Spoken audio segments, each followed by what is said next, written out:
My name is Bethany, and I am 33 years old. Christmas was supposed to be a rare escape for me, a 5-day break from my demanding career in finance. But the second I pulled into the driveway of my family Aspen cabin, my parents and my older sister dumped her 4 children on me like I was their unpaid nanny. They literally tossed me the keys and announced they were flying to Paris for the week, telling me to be useful for once in my life. I stood in the freezing snow and swallowed the insult watching their shuttle speed away. But what they did not realize as they flew off to Europe was that the very inheritance they used to threaten me into submission was already firmly in my hands. Before I continue this story, let me know where you are watching from in the comments below. Hit like and subscribe if you have ever had your family treat your boundaries like a joke, only to deeply regret it later. The tires of my rental car crunched against the fresh snow as I carefully navigated the steep, winding mountain road leading up to the family estate. It had been a brutal travel day, following an even more brutal financial quarter at the wealth management firm where I worked. As a senior financial estate manager, my days were consumed by analyzing complex portfolios, auditing massive trusts, and managing offshore assets for extremely wealthy clients. I was completely exhausted operating on countless sleepless nights and endless cups of black coffee. All I wanted was to step inside the massive luxury cabin, feel the warmth of the roaring stone fireplace, and finally relax for the only 5 days of vacation I had taken all year. My parents, Richard and Patricia, had insisted I join the family for the holidays. They had called me for weeks, promising a quiet week of connection, hot cocoa, and relaxation in the Colorado mountains. I should have known it was a trap. I should have recognized the familiar pattern of their deceit. But a small, foolish part of me still hoped for a normal family Christmas. I shifted the car into park in the sweeping curved driveway and let out a long breath of relief. But before I could even unbuckle my seatbelt, the heavy oak front door of the cabin flew open. 4 chaotic children, ranging in age from 4 to 11, ran screaming out onto the icy porch. They were fighting over a tablet, completely underdressed for the freezing weather, their jackets unzipped and boots missing. Following close behind them was a barrage of designer luggage practically thrown out onto the pavement by the driver of a luxury airport shuttle idling nearby. Then came my family, marching out like royalty, leaving a conquered territory, completely ignoring the chaos of the crying children. My father, Richard, emerged first. He was swathed in a heavy tailored cashmere coat, his face flushed with the kind of urgent self-importance he carried everywhere. Right behind him was my mother, Patricia, wrapped in a thick mink fur, complaining loudly about the freezing temperature and how the altitude was ruining her skin. Following them was my older sister, Monica, the undisputed golden child of the family. At 36 years old, Monica had never worked a single day in her life.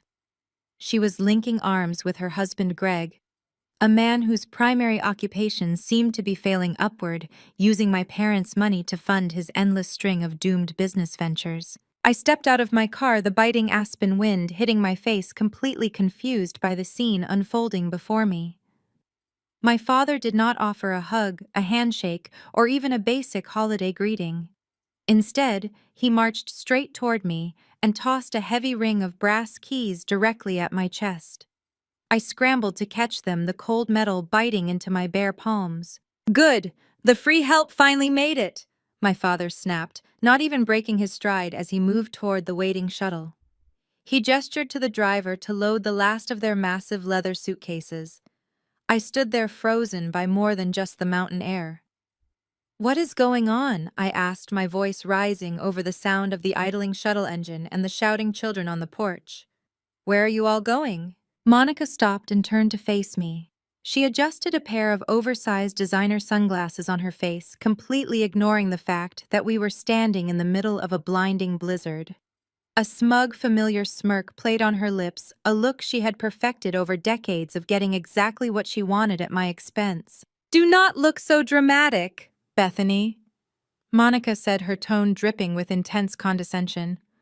"Greg and I are absolutely exhausted from parenting. Raising 4 kids is a full-time job, not that you would understand. Mom and Dad are taking us to Paris for Christmas so we can finally get a proper mental health break. The 4 kids are inside. Do not ruin this for us." The sheer audacity of her words paralyzed me for a fraction of a second. They had invited me here under the guise of a family Christmas, only to use me as an unpaid, non-consensual babysitter so they could jet off to Europe. My entire life had been defined by this exact dynamic. Monica was the delicate flower who required constant nurturing, endless financial bailouts, and luxurious rewards just for existing. I was the sturdy, unglamorous workhorse expected to carry the burdens they left behind, completely devoid of my own needs or desires. "You cannot be serious," I said, my voice shaking with a mixture of rage and disbelief. "I just worked an 80-hour week. This is my only 5-day vacation of the entire year. I am exhausted. You cannot just dump 4 young children on me and fly across the Atlantic without even asking me first." My mother paused at the door of the shuttle, turning back with an expression of intense irritation, as if my basic human boundaries were a personal insult to her. "Oh, please, Bethany," she scoffed, wrapping her fur tighter around her neck to block the wind. "You are 33 single, and you spend your entire life staring at spreadsheets. It is not like you have a real life to get back to. Monica needs this trip. Her stress levels have been dangerously high, and Greg has been working so hard on his new golf course proposal. The children will be fine with you. There is leftover casserole in the fridge." I took a step forward, the snow crunching loudly under my boots. The heat of my anger was enough to melt the ice around me. "I am not doing this," I stated firmly, tossing the keys back onto the hood of my rental car. "I am not your nanny. You need to take your kids or stay here. I am not sacrificing my only time off to facilitate your luxury vacation." My father slammed the trunk of the shuttle shut and spun around, his face dark with sudden explosive anger. He closed the distance between us in 3 long strides, using his height to try and physically intimidate me, a bullying tactic he had employed since I was a child. He towered over me, his breath forming angry clouds in the freezing air. "Listen to me very carefully," my father snarled, pointing a thick-gloved finger an inch from my face. "You are going to pick up those keys, you are going to walk into that cabin, and you are going to watch those children. If you ruin your sister's mental health break with your selfish whining, I will personally call your grandmother Beatrice the second we land in Paris. I will make sure she cuts you out of her will permanently. You will not see a single dime of the family inheritance. Be useful for once in your life, instead of being such a relentless disappointment." He held my gaze, expecting me to crumble. He expected the tears, the apologies, the immediate submission that had characterized my teenage years. He expected me to bow my head and accept my place as the family scapegoat, terrified of losing my share of the massive family fortune my grandmother Beatrice had spent her entire life building. I did not cry. I did not argue. I did not shrink away from his pointing finger. I simply looked at him, feeling a cold, profound detachment settle over me. The emotional umbilical cord that had tied me to their approval for 3 decades snapped clean in two. "Fine," I said, my voice completely deadpan and flat. "Have a great flight." My father gave a curt, satisfied nod, assuming he had won the battle just as he always did. He turned his back on me, climbed into the luxurious leather interior of the shuttle, and pulled the heavy door shut. Monica offered a small, victorious wave through the tinted glass, leaning her head on Greg's shoulder. The heavy vehicle shifted into gear and sped off down the winding mountain road, kicking up a spray of white snow in its wake, leaving me alone with 4 screaming children. I stood in the freezing driveway for a long time, watching the red taillights disappear into the blizzard. The wind howled through the towering pine trees, biting through my thin wool coat, but I barely felt the cold. I reached out and picked up the brass keys from the hood of my car. A dark, calculated smile slowly spread across my face. My father had threatened me with Grandmother Beatrice Will, wielding her immense wealth like a blunt weapon to force me into submission. It was a powerful threat, the kind that kept everyone in our family walking on eggshells and competing for favor. But it was also the ultimate hilarious irony. Because my father, my mother, and my spoiled sister had absolutely no idea what I actually did for a living. They thought I was a mid-level drone pushing papers in a cubicle somewhere. They had never bothered to ask about my promotions, my certifications, or the massive global estates I managed for some of the wealthiest people in the country. More importantly, they had no idea about the secret I had been keeping for the past 3 years. They did not know that Grandmother Beatrice had grown tired of their greed, their constant demands for money, and my father, reckless financial decisions. They did not know that Beatrice had quietly undergone a rigorous psychological evaluation to prove she was of sound mind and then legally transferred full power of attorney and absolute control of her entire trust to me. I was not just in the will, I was the sole legal executor of the very trust my father had just threatened to cut me out of. I turned toward the massive stone and timber facade of the Aspen cabin. Inside, 4 young children were waiting abandoned by their parents for a luxury vacation. I gripped the brass keys tightly in my hand. My family wanted me to be useful. They wanted me to manage their mess. They had no idea just how thoroughly I was about to manage them. The heavy oak door slammed shut behind me, shutting out the howling aspen blizzard. Inside, the silence was broken only by the sound of muffled crying. I kicked off my snow boots and walked into the grand living room, a sprawling space with vaulted ceilings and floor-to-ceiling windows that offered a panoramic view of the mountains. It should have been a warm holiday haven. Instead, I could see my own breath. 4 children were huddled together on a massive leather sectional sofa. 10-year-old Mason had his arms wrapped tightly around his little sister, 4-year-old Lily, who was shivering in a thin cotton sweater. 8-year-old Carter and 6-year-old Chloe were pressed against them, their lips pale. The fireplace was completely empty, not a single log burning. I walked straight to the digital thermostat on the wall. The screen read 55 degrees. A piece of clear tape covered the display with my father's aggressive handwriting scrawled across it in black marker. Do not touch. Heating oil is expensive. Wear a sweater. I ripped the tape off, crumpled it into a ball, and shoved it into my pocket. I immediately bypassed the temperature lock, a simple factory reset trick I knew from overseeing a dozen properties just like this one. I cranked the heat up to 72 degrees and turned on the automated gas fireplace with a flick of a switch. The flames roared to life, casting a warm orange glow across the freezing room. Are you guys okay? I asked, kneeling in front of the sofa. Lily sniffled, wiping her nose with the back of her sleeve. Mommy said we were bad because we asked for snacks on the airplane, so we do not get a real dinner tonight. A hot spike of pure rage flared in my chest. Monica had always been a monster, but starving her own children as punishment for normal behavior was a new low. You are not bad, I said, keeping my voice soft and steady. You are just hungry. And I'm going to make you the best dinner you have ever had. I left them warming their hands by the fire and marched into the massive chef kitchen. The room was outfitted with dual ovens, marble countertops, and custom cabinetry. But as I reached for the handles of the massive walk-in pantry, I stopped. A heavy steel padlock was secured through the custom brass handles. I turned to the double-door Sub-Zero refrigerator. Another padlock. Slapped right in the center of the stainless steel fridge was a bright pink sticky note. I recognized my mother, elegant, looping handwriting immediately. Bethany, do not touch our premium groceries. Greg and Monica need those for their recovery meals when we return. There is a box of instant macaroni and cheese in the freezing garage for you and the kids. Use the tap water. I stared at the note. They really thought I was nothing. They truly believed I was just a subservient spreadsheet drone who would meekly walk out into a freezing garage to boil powdered cheese with tap water while standing in a multi-million-dollar estate. They thought I would blindly follow their rules because I always had when I was younger. But I was not the terrified teenager they remembered. For the past decade, I had built a career managing the ultra-high net worth estates of global CEOs, tech billionaires, and foreign dignitaries. I oversaw properties with biometric security vaults, panic rooms, and staff hierarchies that would make my parents' heads spin. A $20 padlock from a hardware store was practically an insult. I reached into my hair and pulled out a sturdy steel hairpin. I bent the tip against the marble counter, testing its rigidity.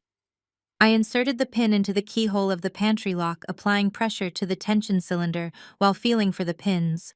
1, 2, 3, 4. A satisfying click echoed in the quiet kitchen. The heavy steel lock popped open and fell into my palm. I repeated the exact same process on the refrigerator, bypassing my mother petty cruelty in less than 60 seconds. I pulled the doors wide open. The shelves were completely stuffed with an obscene amount of luxury food. There were cuts of dry aged Wagyu beef, imported Italian cheeses, fresh organic vegetables, artisan truffles, and cartons of heavy cream. It was a feast fit for a king, and my mother had locked it away while her grandchildren shivered and starved in the next room. I grabbed my phone and connected it to the house surround sound system, playing a cheerful holiday playlist. Then I got to work. I did not just make a meal, I orchestrated an experience. I pulled the Wagyu steaks and began searing them in cast iron skillets with butter, garlic, and rosemary. I whipped up a rich, creamy macaroni and cheese from scratch, using the imported Gruyere and sharp cheddar. I roasted fresh asparagus with lemon and sea salt. The incredible smell of roasting meat and melting cheese drifted into the living room. Within 20 minutes, 4 little heads peeked around the kitchen island. Their eyes were wide, taking in the mountain of food I was preparing. "Is that for us?" Mason asked, his voice barely a whisper, as if he expected me to snatch it away. Every single bite, I promised, handing him a small plate of warm cheese to sample. "Why do not you guys help me set the dining table? We are going to eat like royalty tonight." For the next hour, the cabin was filled with the sounds of actual joy. The children ate until their stomachs were full, their cheeks rosy from the roaring fire and the hot food. We laughed, we told stories, and I listened to them. I actually listened to them. They talked about their favorite subjects in school, the books they were reading, and the games they liked to play. Things Monica had never once bothered to ask them about. I realized with a heavy heart that these kids were starving for basic human connection just as much as they were starving for food. After dinner, I settled them in the media room with hot chocolate and a classic holiday movie. Once they were deeply engrossed in the film, I returned to the kitchen to clean up. I walked back into the sprawling walk-in pantry to put away the remaining spices. As I reached up to the highest shelf to put back a jar of imported saffron, my hand brushed against something strange.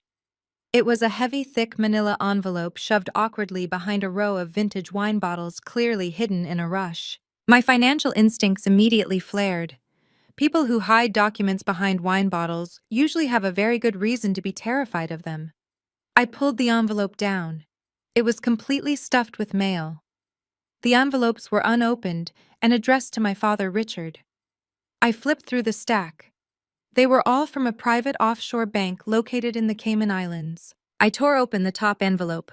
The bold red letters at the top of the document made my blood run cold. Final notice of foreclosure and intent to seize property. I scanned the complex legal jargon, reading the financial summary with practiced ease. My father had taken out a massive home equity line of credit. He had leveraged the Aspen cabin to borrow a staggering $500,000. According to the document, the account was severely delinquent. He had missed the last 6 payments, and the bank was initiating immediate legal proceedings to seize the estate. I stood in the center of the pantry, the document trembling in my hand. None of this made any sense. The math was entirely wrong. My father did not own the Aspen cabin. He never had. The property legally belonged to Grandmother Beatrice Family Trust. My father was merely allowed to use it for holidays under a very strict set of rules Beatrice had established decades ago. There was absolutely no way an offshore bank would approve a $500,000 loan against a property unless the applicant was the legal owner or held the explicit legal authority of the trust. I looked closer at the signature line on the loan origination form attached to the back of the notice. There, in shaky black ink, was the signature of Beatrice. It was a forgery. And it was a clumsy one at that. My father had forged his own mother's signature to mortgage a property he did not own, stealing $500,000 to fund his luxurious lifestyle and Monica endless demands. A cold, dangerous clarity washed over me. My father had just threatened to have me cut out of the trust if I did not act as a free babysitter.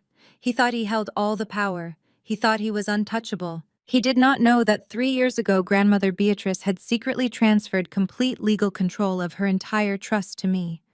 I was the sole legal executor. This cabin was under my professional management. My father had not just committed felony fraud against his mother. He had committed felony fraud against me. And in the world of high finance, you do not survive by letting people steal your assets. I folded the foreclosure notice and slid it into my pocket.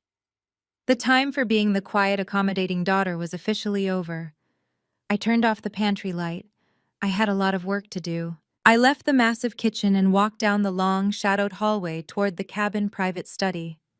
Behind me, the soft, cheerful sounds of a holiday animated movie echoed from the media room where my niece and nephews were finally safe, warm and full. I locked the heavy oak door of the study behind me and switched on the brass desk lamp. The room smelled of aged leather and pine needles, but the crumpled document currently burning a hole in my pocket smelled only of desperation and raw greed. I pulled the foreclosure notice out and laid it flat on the pristine mahogany desk, smoothing out the creases. I needed to see exactly how deep this rot went. I opened my briefcase and pulled out my work laptop. It was not a standard machine. It was a highly secure device equipped with biometric scanners, multiple virtual private network layers, and military-grade encryption.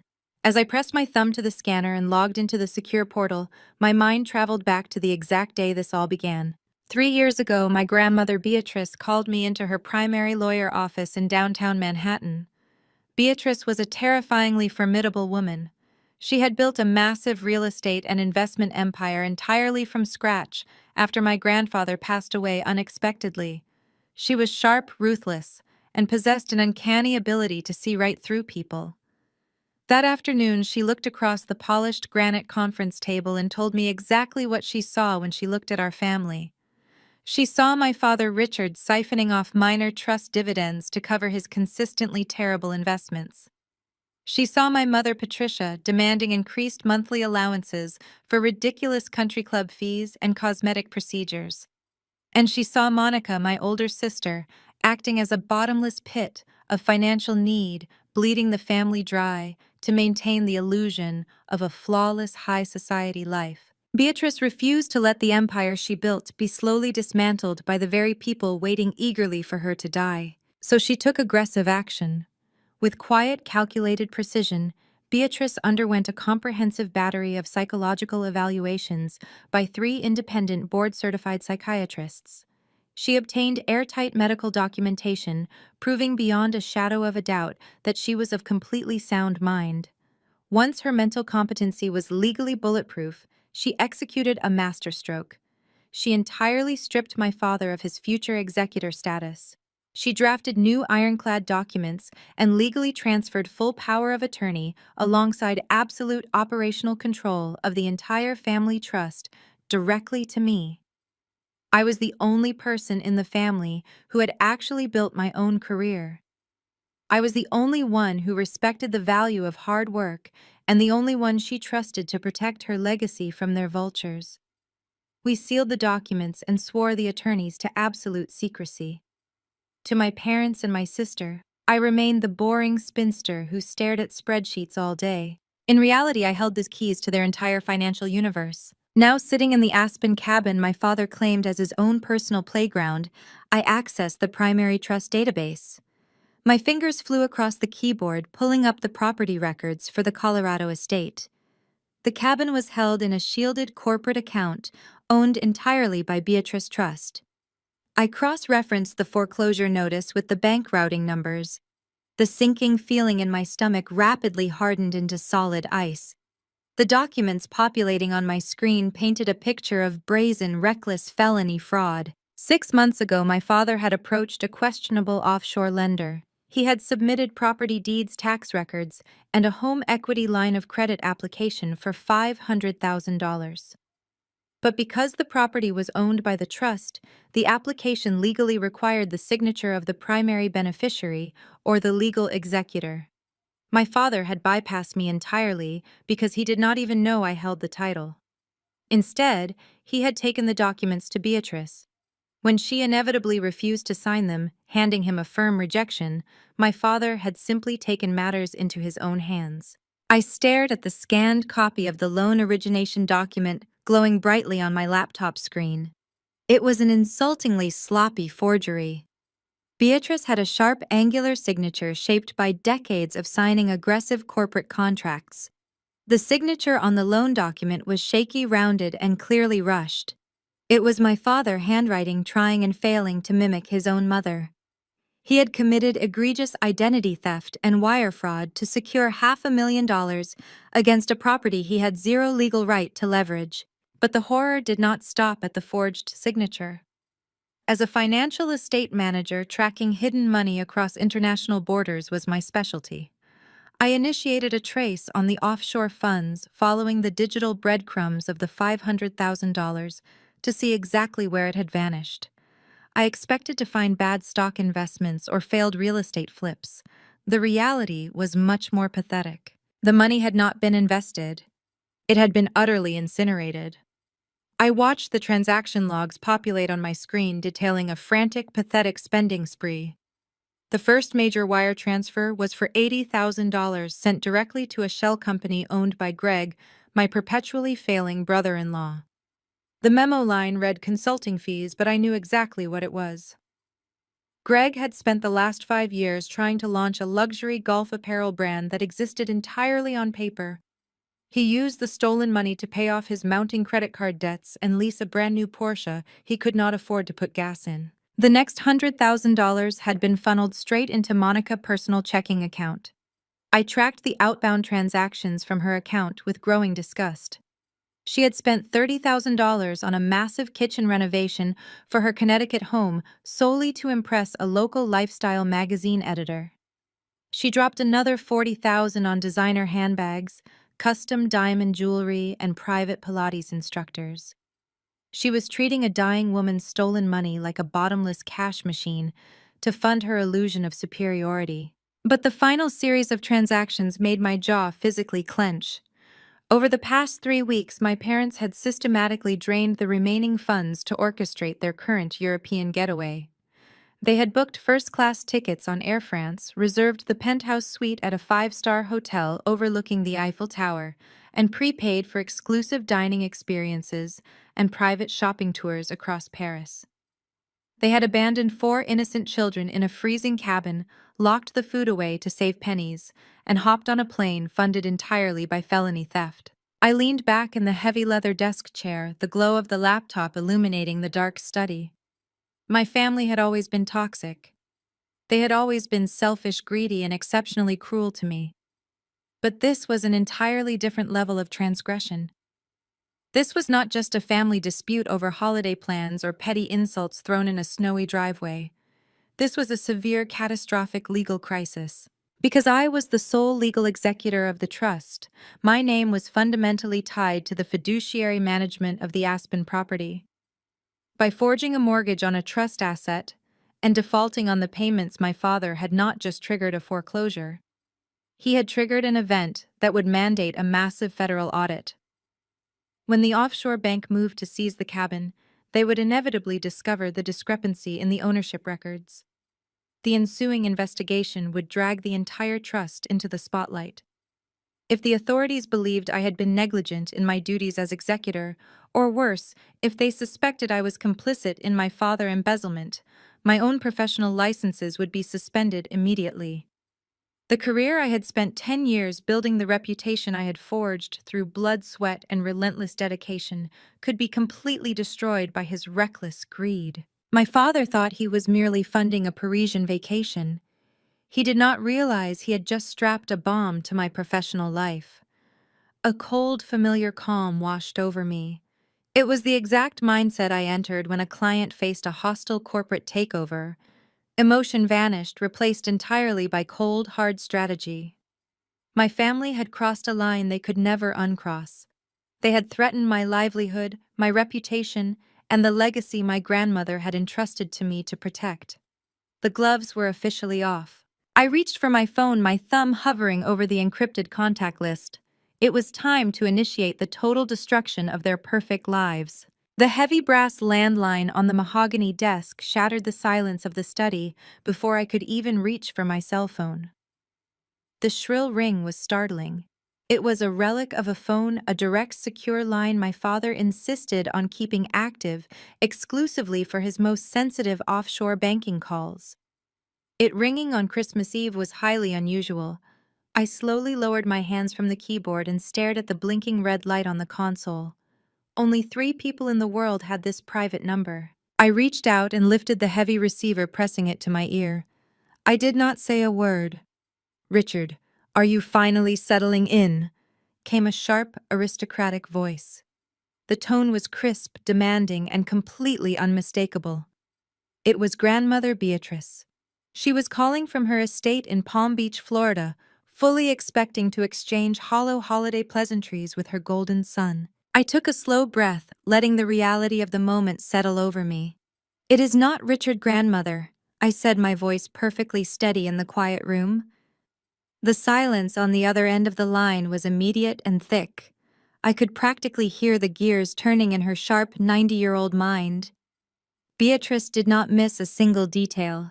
She knew my father guarded this study like a fortress, and she knew he would never willingly let me inside it. "Why are you answering his private line, Bethany?" she finally asked, her tone dropping an octave, losing all traces of holiday cheer. I leaned back in my father-heavy leather chair, my eyes locked on the digital evidence of his felonies glowing brightly on my laptop screen. "Because Richard is not here," I replied cleanly. "Neither is Patricia, or Monica, or Greg." Beatrice let out a sharp breath. "Explain." I did not sugarcoat a single detail. I gave it to her with the exact surgical precision she had taught me to use when dissecting a failing corporate merger. I told her how they had ambushed me in the icy driveway the absolute second I arrived in Aspen. I described the freezing weather, the screaming, underdressed children, and the ridiculous mountain of designer luggage being tossed onto the pavement.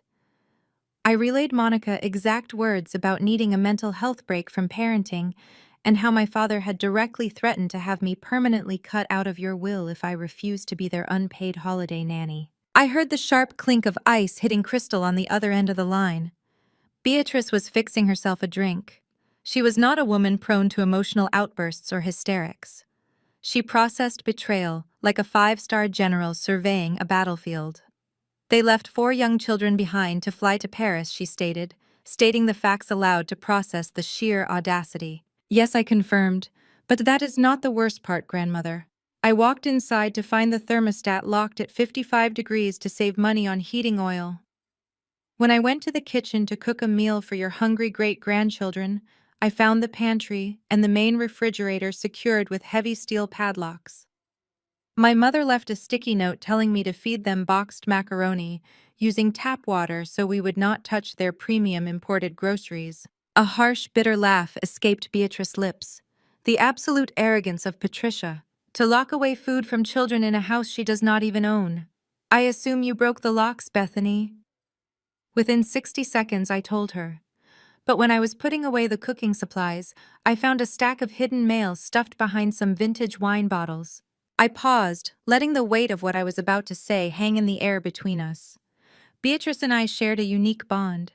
We were the only 2 women in the family who understood that wealth was a tool meant to be respected, not a toy meant to be recklessly squandered. She had chosen me as her executor because she knew I possessed the exact same ruthless pragmatism she did. "I found a final notice of foreclosure, Grandmother," I said, my voice dropping to a serious professional register. "From a private offshore bank in the Cayman Islands. They are threatening to seize the Aspen cabin immediately." The line went completely dead quiet. For a terrifying moment, I thought the international connection had dropped. "That is impossible," Beatrice finally said, every word coded in absolute frost. "The Aspen estate is owned outright by the trust. There is no mortgage. It was paid off 20 years ago." "There is a mortgage now," I corrected her, pulling the forged document closer to the glow of the desk lamp. "6 months ago, my father took out a home equity line of credit against the property for $500,000.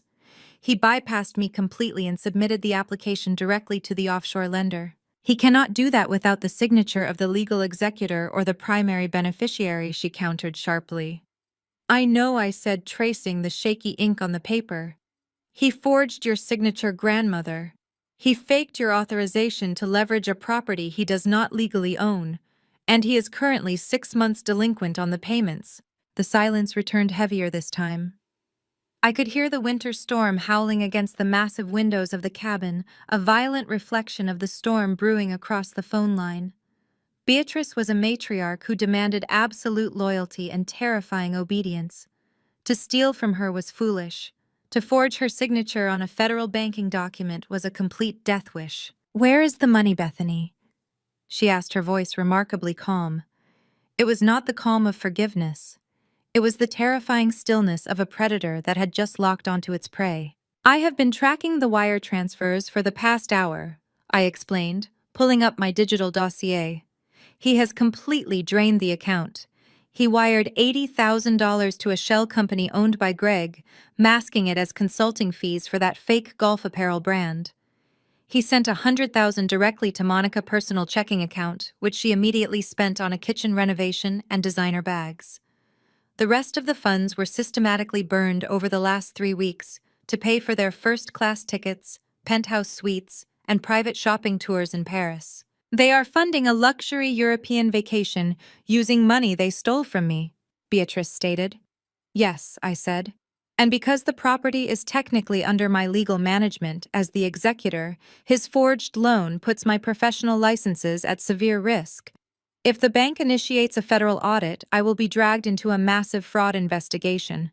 Beatrice let out a long, slow exhale. My father had not just stolen money. He had jeopardized the very foundation of the family empire she had spent her entire life building. He had endangered the only granddaughter who had ever showed her an ounce of genuine respect. I expected yelling. I expected her to demand I call the police immediately. But Beatrice was a woman of strategy just like me. We did not throw tantrums. We executed calculated ruin. "Bethany," she said, her voice ringing with absolute crystalline authority, "I am here, grandmother. Burn it to the ground. Legally." A cold shiver of pure adrenaline ran down my spine. This was the exact directive I had been waiting for. It was the green light to unleash the full devastating power of the legal authority she had secretly granted me 3 years ago. "I need your explicit verbal authorization to initiate Protocol Zero," I told her, typing a complex string of administrative commands into my encrypted terminal. Protocol Zero was our nuclear option. When we had drafted the secret executor transfer documents, Attorney Davis and I had built in a catastrophic failsafe. It was designed to be used only in the event of massive systemic fraud. If activated, Protocol Zero would instantly sever my father's access to every single account, credit line, and asset tied to the family trust. It would freeze his wealth globally, rendering him financially paralyzed in a matter of milliseconds. "Do you understand what that means, grandmother?" I asked, needing to ensure she was fully prepared for the fallout. "It will trigger an immediate global freeze on all trust assets connected to Richard, Patricia, Monica, and Greg. Their black cards will be instantly voided. Their checking accounts will be locked. They are currently in the air halfway to Paris. When they land, they will have absolutely zero access to any capital. They will not be able to buy a cup of coffee, let alone check into a luxury hotel." "I understand exactly what it means," Bethany Beatrice replied without a single ounce of hesitation. "Richard threatened to use my will to force you into acting as a servant for his spoiled daughter. He thought he could use my legacy as a weapon against you while simultaneously robbing me blind. He has forgotten who built this family. It is time we reminded him." I clicked open the final security gateway on my screen. The system prompted me for a secondary authorization code. "I authorize the immediate and total execution of Protocol Zero," Beatrice declared, her voice unwavering and absolute. "Freeze it all, Bethany. Cut them off completely. Let them freeze in Paris just like they left those poor children to freeze in that cabin." I entered my unique biometric signature and typed in the final authorization sequence. I watched the progress bar on my screen surge forward. In less than 3 seconds, the command was routed through our secure servers directly to the primary financial institutions managing the trust. Red locked icons began cascading down my screen one by one. Richard primary checking account locked. Patricia Platinum credit line voided. Monica supplementary trust allowance frozen. Greg offshore business account suspended pending fraud investigation. It is done. "Grandmother," I said, watching the final confirmation screen flash green. The trap is armed. The accounts are completely frozen. Good, Beatrice said, her tone filled with dark satisfaction. Call Attorney Davis immediately. Tell him I want the eviction notices drafted before sunrise. They have abused my hospitality for the last time. And Bethany? Yes. Give those children a wonderful Christmas. They deserve better than the parents they were cursed with. I will, I promised. I hung up the heavy brass receiver, placing it back on the cradle with a definitive click. The silence of the study returned, but the energy in the room had fundamentally shifted. I was no longer just the frustrated sister abandoned in the snow. I was the financial executioner, and the guillotine had just been released. I turned my attention back to my glowing laptop screen. The digital locks were securely in place. My family was currently sipping complimentary champagne in first class, completely oblivious to the fact that their entire financial reality had just been violently erased. When they landed in Paris, they were walking straight into a nightmare of their own making. I closed the laptop and stood up, straightening my sweater. I had 4 incredible kids waiting for me in the media room and a holiday to salvage. Let my father enjoy the rest of his flight. It would be the last moment of peace he would have for a very long time. I walked out of the study and back into the media room. The 4 children were curled up together under a massive woven wool blanket on the oversized sectional sofa. The animated holiday movie had ended, leaving the television screen glowing softly in the dark room. Lily was fast asleep, her tiny thumb tucked near her mouth, while Mason kept a fiercely protective arm around her small shoulders. Carter and Chloe were struggling to keep their heavy eyes open, their breathing slow and rhythmic. I felt a sharp physical pang of sorrow for them. These children were being raised by a mother who saw them as inconvenient accessories and burdens, a father who was a lazy grifter, and grandparents who only valued superficial high society status. They had never known unconditional warmth or genuine safety. I gently woke the older 3 and guided them upstairs to the massive guest suites. I tucked them into the plush beds with high thread count sheets, making absolutely certain the heavy down comforters were pulled up tight against the freezing mountain air outside. I promised them a massive breakfast and a full day of sledding. The look of pure shock and profound gratitude on their faces when I simply kissed their foreheads was utterly heartbreaking. Monica had outsourced their entire existence to underpaid nannies and boarding schools. In just a few short hours, I had given them more genuine attention than their own mother had in an entire year. Once the cabin was completely silent, save for the howling winter wind battering the thick windows, I returned to the private study and locked the heavy oak door behind me. I brewed a strong pot of black espresso and cracked my knuckles. The forged home equity line of credit was the smoking gun. But in my line of work, a smoking gun usually means there is an entire armory hidden nearby. I sat back down at my encrypted terminal and opened the master ledger for Beatrice's personal retirement accounts. These were highly restricted funds, separate from the main family trust, meant specifically to finance her round-the-clock medical care and private estate staff in Palm Beach. I initiated an algorithmic forensic sweep of the transaction history, dating back 5 full years. The proprietary software I used cross-referenced every single outbound wire transfer against approved vendor lists and verified tax identification numbers. Within 20 minutes, the screen lit up with an ocean of red flags.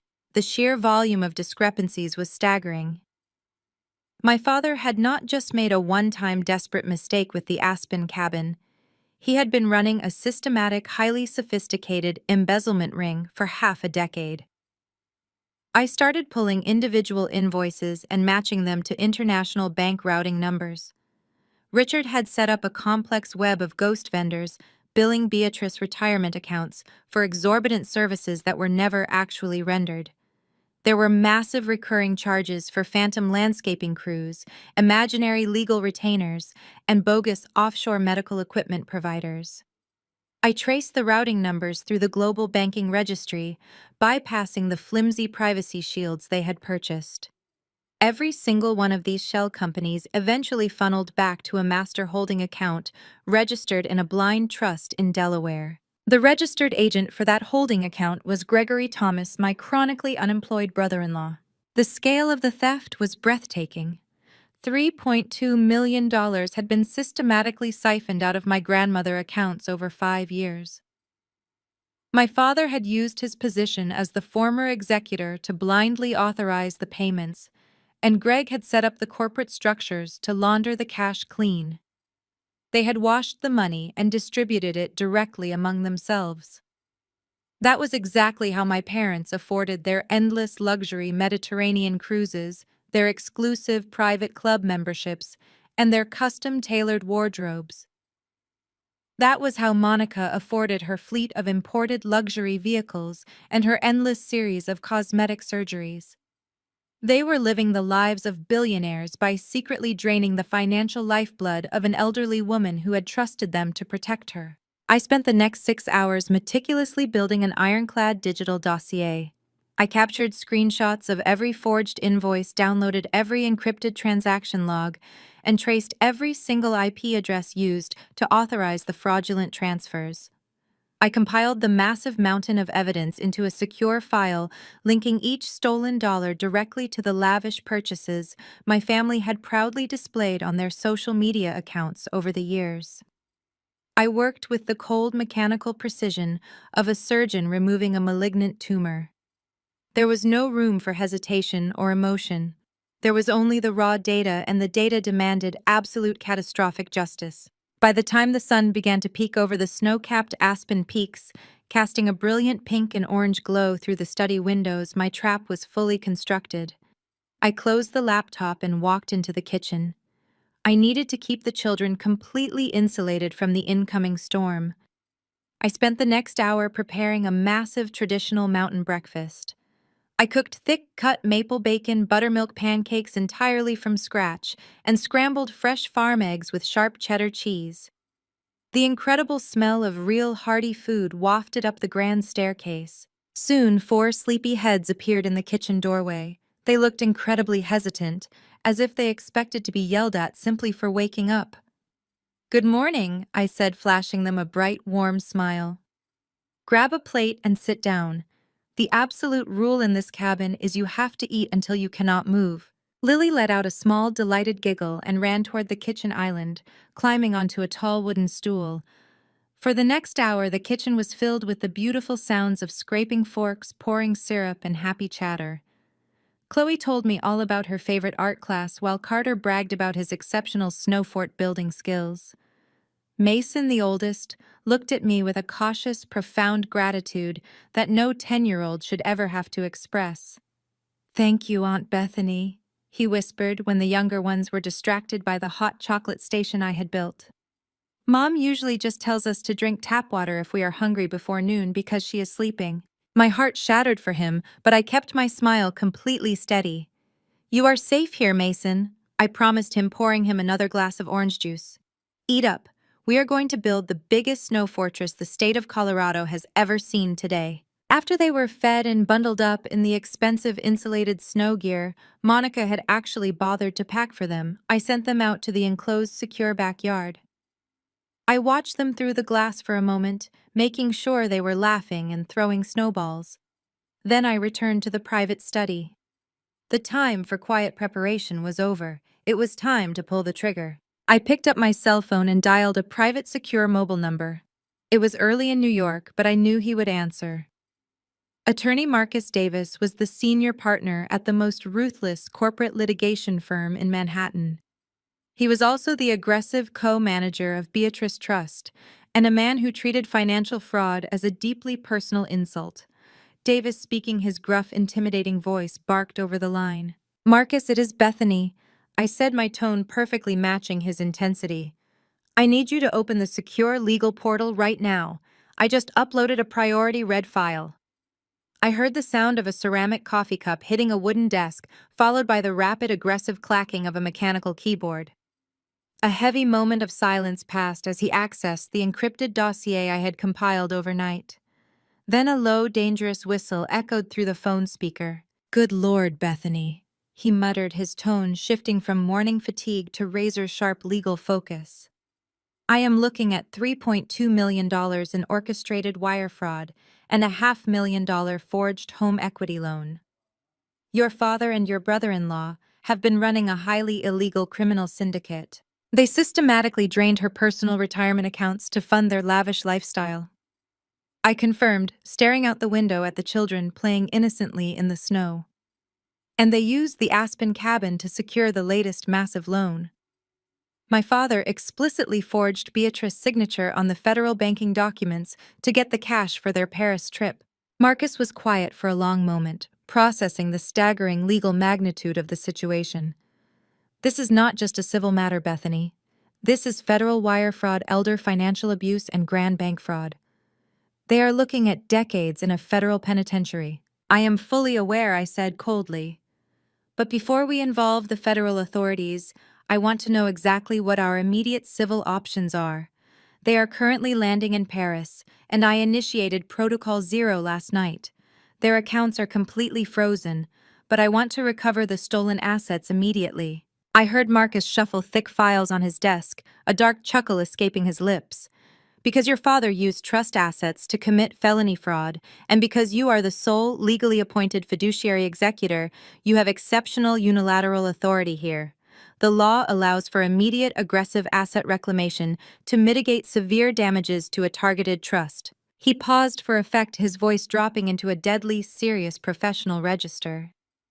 Bethany, because Richard fraudulently leveraged a property that you legally manage, you do not have to wait for a lengthy court order to start seizing his personal assets.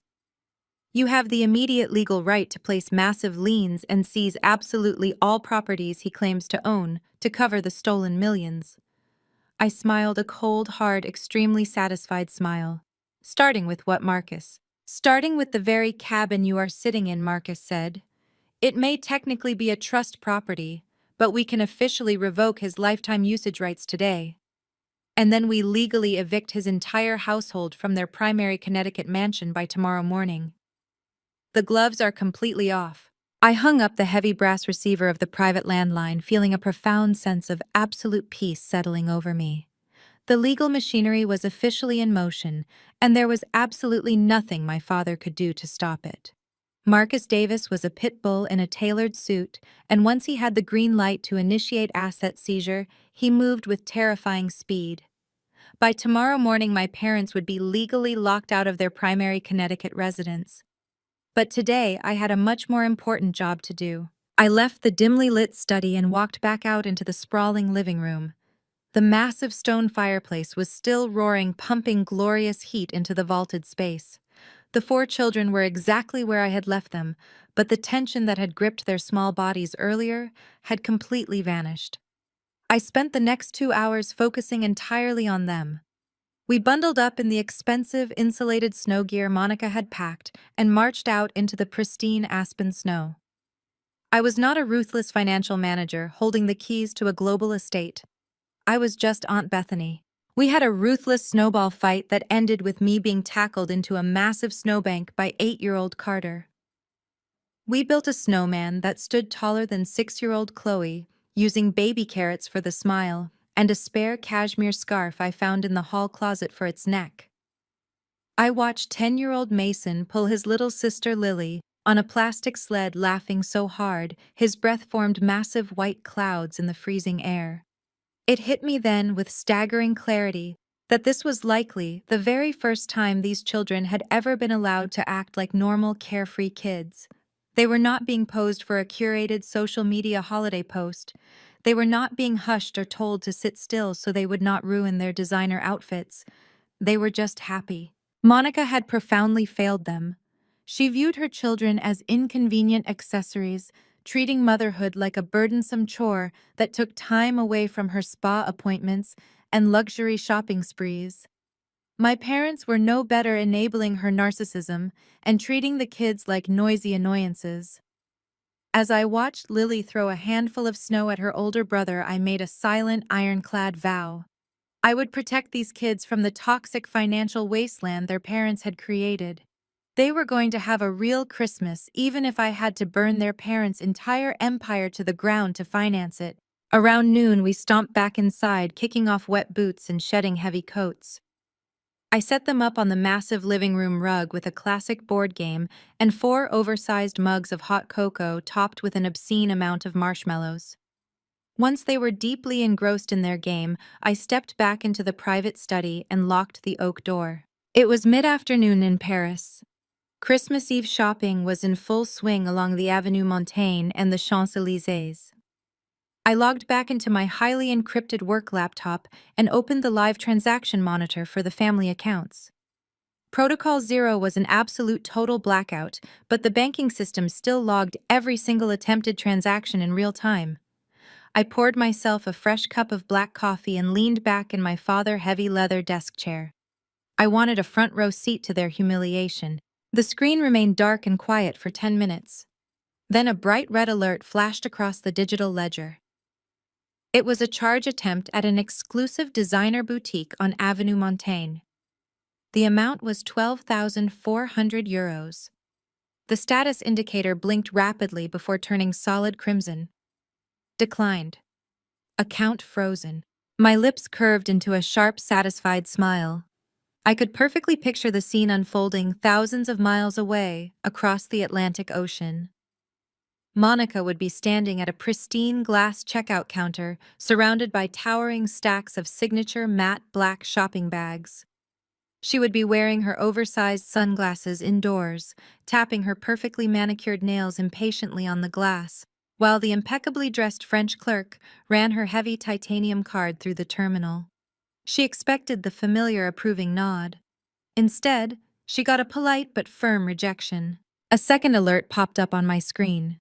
€15,000 at the exact same boutique. Declined. She was trying another card. Then a third alert flashed. €22,000 processed through Greg's secondary account. Declined. Insufficient funds. Code 04. Account completely locked. They were scrambling now. I watched the red alerts begin to multiply, rapidly cascading down my screen in a beautiful waterfall of financial rejection. A massive charge attempt at a high-end Parisian bistro for a late lunch. Declined. A frantic pre-authorization attempt from the concierge desk of their 5-star luxury hotel. Declined. The financial blockade I had erected was completely impenetrable. Richard's hidden offshore money had vanished, and Beatrice's legitimate funds were permanently sealed away from them. My cell phone suddenly buzzed violently against the mahogany desk. The screen lit up with a rapid succession of notifications from the Wilson family group chat. I had muted the chat months ago, tired of the endless photos of fancy dinners and passive-aggressive complaints, but I opened the application now to watch the chaos unfold in real time. The messages were coming in thick and fast, a frantic barrage of pure entitlement and rising panic. Monica was the first to break the silence. Bethany, call the bank immediately. My cards are not working. The fraud department must have flagged my purchases because I am traveling. Fix it now. Patricia chimed in seconds later. This is completely humiliating, Bethany. The clerk at the boutique just cut my secondary card in half right in front of the other customers. Do you know how embarrassing this is? Call customer service and authorize these charges right this second. Then came my father. His messages lacked the whining tone of my mother and sister, replaced entirely by aggressive, furious demands. Bethany, pick up your damn phone. The hotel manager is threatening to lock us out of our penthouse suite because the daily incidental hold was rejected.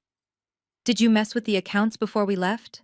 I watched the typing bubbles pop up and disappear as they practically tripped over each other, trying to bark orders at me across the globe. They were stranded in a foreign country, stripped of the stolen wealth they used to buy their superiority, and their immediate instinct was to command me to fix it. They still viewed me as the obedient servant, the reliable, uncomplaining workhorse who would blindly clean up their messes. They thought they could snap their fingers, and I would jump to the phone begging the bank to release their funds. A new message from Richard popped onto the screen. I left you a spare emergency corporate card in the top drawer of the kitchen island. Go find it and read me the numbers immediately. We need cash right now. Do not make me call your grandmother. I read the message slowly, absorbing every single ounce of his frantic, desperate arrogance. He was actually trying to threaten me with Beatrice. He thought he still held the ultimate trump card. He thought he could use the inheritance to force me into submission while standing in a Parisian hotel lobby funded by a forged loan. I picked up my phone and began to type. I did not use capital letters. I did not use exclamation points. I did not match their frantic, chaotic energy. I responded with the cold, calculated precision of a woman holding absolute power. I haven't touched your emergency card, Dad, but you might want to call your offshore loan officer. I heard they don't like forged signatures. I hit send and set the phone flat on the desk. I watched the screen intently. The tiny read receipts appeared at the bottom of the message bubble, almost instantly. Read by Monica. Read by Patricia. Read by Richard. The rapid-fire barrage of incoming messages stopped. The little gray typing bubbles that had been popping up wildly completely vanished. The silence that followed was absolute and utterly deafening. It was a heavy, suffocating silence that stretched across continents. They knew. In that single frozen moment thousands of miles away in a glittering European lobby, they realized the game was entirely over. The offshore loan was exposed. The millions of dollars in stolen retirement funds were uncovered. The forgery was sitting right out in the open. And the daughter they had treated like disposable garbage, the woman they had left standing in a blizzard to watch their abandoned children, held the matches to their entire kingdom. I did not follow up with another text. I did not call them to gloat or scream. I simply let the crushing weight of their impending legal doom settle over them. My father knew exactly what a forged home equity line of credit meant.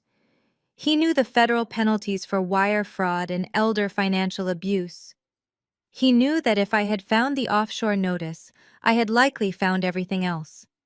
He was a banker who understood the lethal mechanics of a frozen asset trace. He knew he was ruined. I locked my phone and closed the heavily encrypted laptop. I had spent my entire adult life analyzing risk-securing assets and protecting the wealth of strangers. It was deeply satisfying to finally apply those skills to clean up my own family. I walked out of the study, leaving the silence behind me, and headed toward the kitchen to start baking Christmas cookies with my niece and nephews. Let Richard, Patricia, Monica, and Greg sit in the lobby of a Parisian hotel with empty pockets and deactivated keycards. They had a very long, cold night ahead of them, and their nightmare was only just beginning. The scent of melting butter and caramelized sugar filled the massive kitchen, standing in stark contrast to the absolute financial devastation I had just unleashed across the globe. I stood at the marble island, covered in flour, helping four delighted children press vintage holiday cookie cutters into a massive sheet of vanilla dough.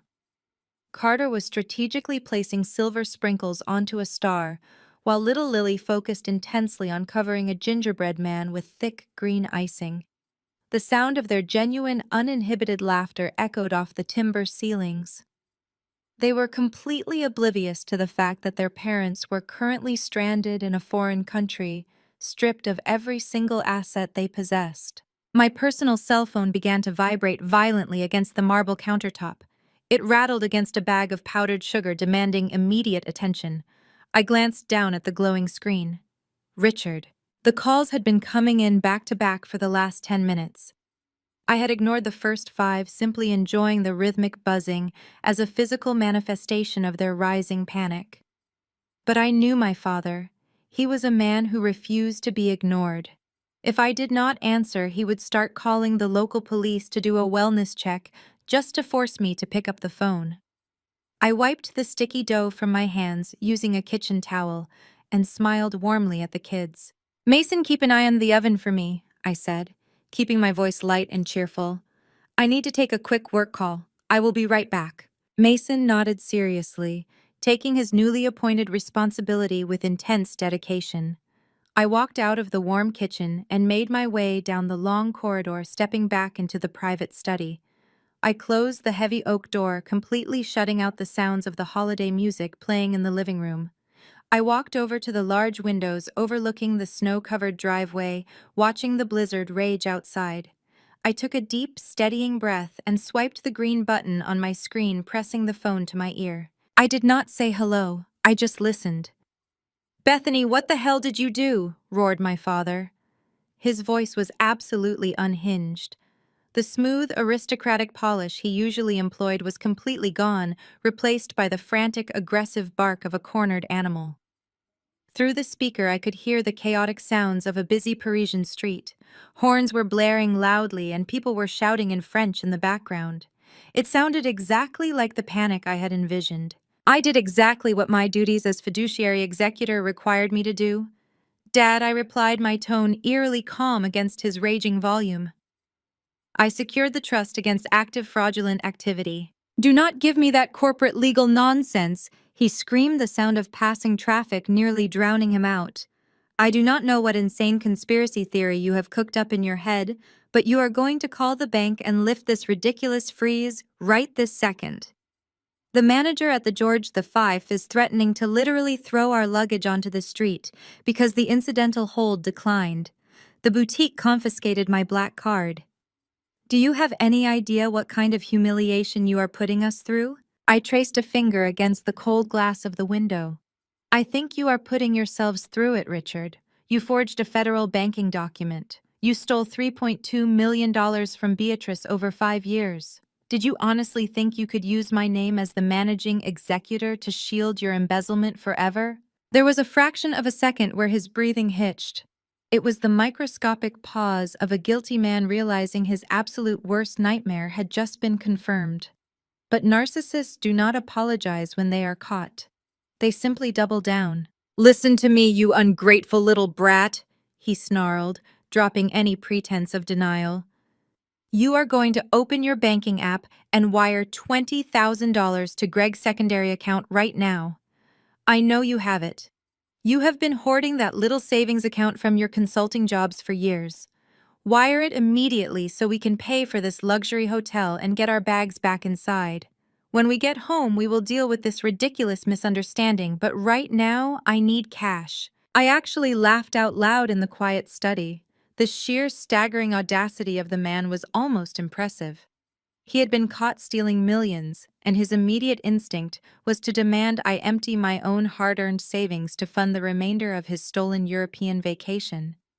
He viewed my money as his money. He viewed my life as merely an extension of his own convenience. "I am not wiring you a single cent," I said, the amusement fading from my voice, leaving only solid ice. "Your accounts are frozen. The trust is locked. The Aspen cabin is being legally reclaimed as we speak. You have absolutely nothing left." I heard a scuffle over the phone, the sound of the device being forcefully snatched from someone's hands. A second later, my mother's voice pierced my ear. "Bethany," she cried, employing the shrill, weeping tone she had perfected over decades of weaponized guilt. "Bethany, you are ruining your sister Christmas." I closed my eyes, leaning my forehead against the cold window pane. Even now, even in the face of total financial ruin and looming federal prison time, Patricia only cared about the golden child. "She is crying in the streets of Paris," Patricia continued, her voice trembling with dramatic outrage. "We are standing on the pavement surrounded by thousands of dollars worth of bags, and she is absolutely inconsolable. The boutique staff treated her like a common criminal. The hotel concierge looked at us with utter disgust. How can you do this to her? How can you be so selfish?" It was a masterful display of gaslighting. In Patricia warped reality, I was the villain for stopping the theft, not the sister who had happily spent stolen money on designer handbags while abandoning her 4 freezing children in a mountain cabin. "Monica left her kids in a house with locked food cabinets and the thermostat set to 55 degrees, Mom," I replied, my voice low and dangerous. "She abandoned them to go shopping with stolen money. If she is crying in the street, it is because she is finally experiencing the consequences of her own horrific actions." "You are a cruel, jealous girl," Patricia hissed, the weeping act vanishing instantly. "You have always been jealous of Monica because she has the life you could never achieve. You are trying to sabotage her happiness because you are bitter. Send the money now, or you are no longer part of this family. Do you hear me, Bethany? If you do not wire that $20,000 right this second, we will cut you out entirely. You will have absolutely no one." I let her threat hang in the heavy silence of the study. For 30 years, that exact threat had kept me in line. The fear of being cut out, the fear of losing the only family I had, was the invisible chain they had used to drag me along behind them. They had used the threat of isolation to force me to do their homework, cover their shifts, plan their events, and manage their lives. They thought the threat of losing them would terrify me into submission. They did not realize that losing them was exactly what I wanted. I took a slow, deep breath, feeling the absolute freedom rushing into my lungs. "You told me my life was just staring at spreadsheets, Mom." I said, my voice perfectly steady, mirroring the cruel insults she had thrown at me during Thanksgiving dinner just weeks prior. "You told the entire extended family that I was boring and useless, because all I ever did was look at numbers while Monica lived a vibrant, beautiful life." There was no response from the other end of the line, just the sound of heavy breathing and distant sirens. "You were right," I continued, stepping back from the window and walking toward the heavy mahogany desk. "I do just stare at spreadsheets. And my spreadsheets say, you're bankrupt." I paused, letting the absolute finality of the statement sink into her arrogant skull. "Try Uber." I pulled the phone away from my ear and tapped the red button, disconnecting the international call. I did not hesitate for a single second. I opened my contact list and selected Richard. Blocked. I selected Patricia. Blocked. I selected Monica and Greg. Blocked and blocked. I set the phone down on the smooth leather writing pad. The study was enveloped in a profound, thick silence. The relentless, chaotic noise of my family, the demands, the insults, the endless screaming had been completely severed. I had finally cut the cord. They were entirely on their own, stranded on a different continent with deactivated credit cards and no safety net. They would have to figure out how to feed themselves, how to find shelter, and how to navigate the consequences of a lifetime of entitlement and fraud. I stood in the quiet room for a long moment, letting the reality of my actions settle over me. I was officially alone, but I had never felt more powerful or more secure. I had the children, I had Beatrice's absolute authority, and I had my own unshakable integrity. I walked back over to the large window to look out at the children one more time. The snow was falling heavier now, thick white flakes swirling in the aggressive mountain wind. The sky was turning a dark, bruised gray as the afternoon wore on. As I looked past the snow-covered pines lining the long, winding driveway, I noticed a pair of bright LED headlights cutting through the whiteout conditions. A massive, sleek black SUV was crawling slowly up the steep incline, its heavy winter tires crushing the fresh snow. It possessed the unmistakable, intimidating aesthetic of a private executive transport service. The vehicle pulled to a smooth stop right in front of the grand timber entrance of the cabin. The heavy driver's side door opened, and a man stepped out into the freezing wind, pulling the collar of his expensive wool overcoat up against the chill. Even through the falling snow, I immediately recognized the sharp posture and the silver hair. Attorney Marcus Davis had arrived. He reached back into the vehicle and pulled out a thick leather briefcase, shutting the heavy door with a solid thud. He looked up at the massive cabin, his eyes scanning the architecture, before landing on the study window. We locked eyes through the glass.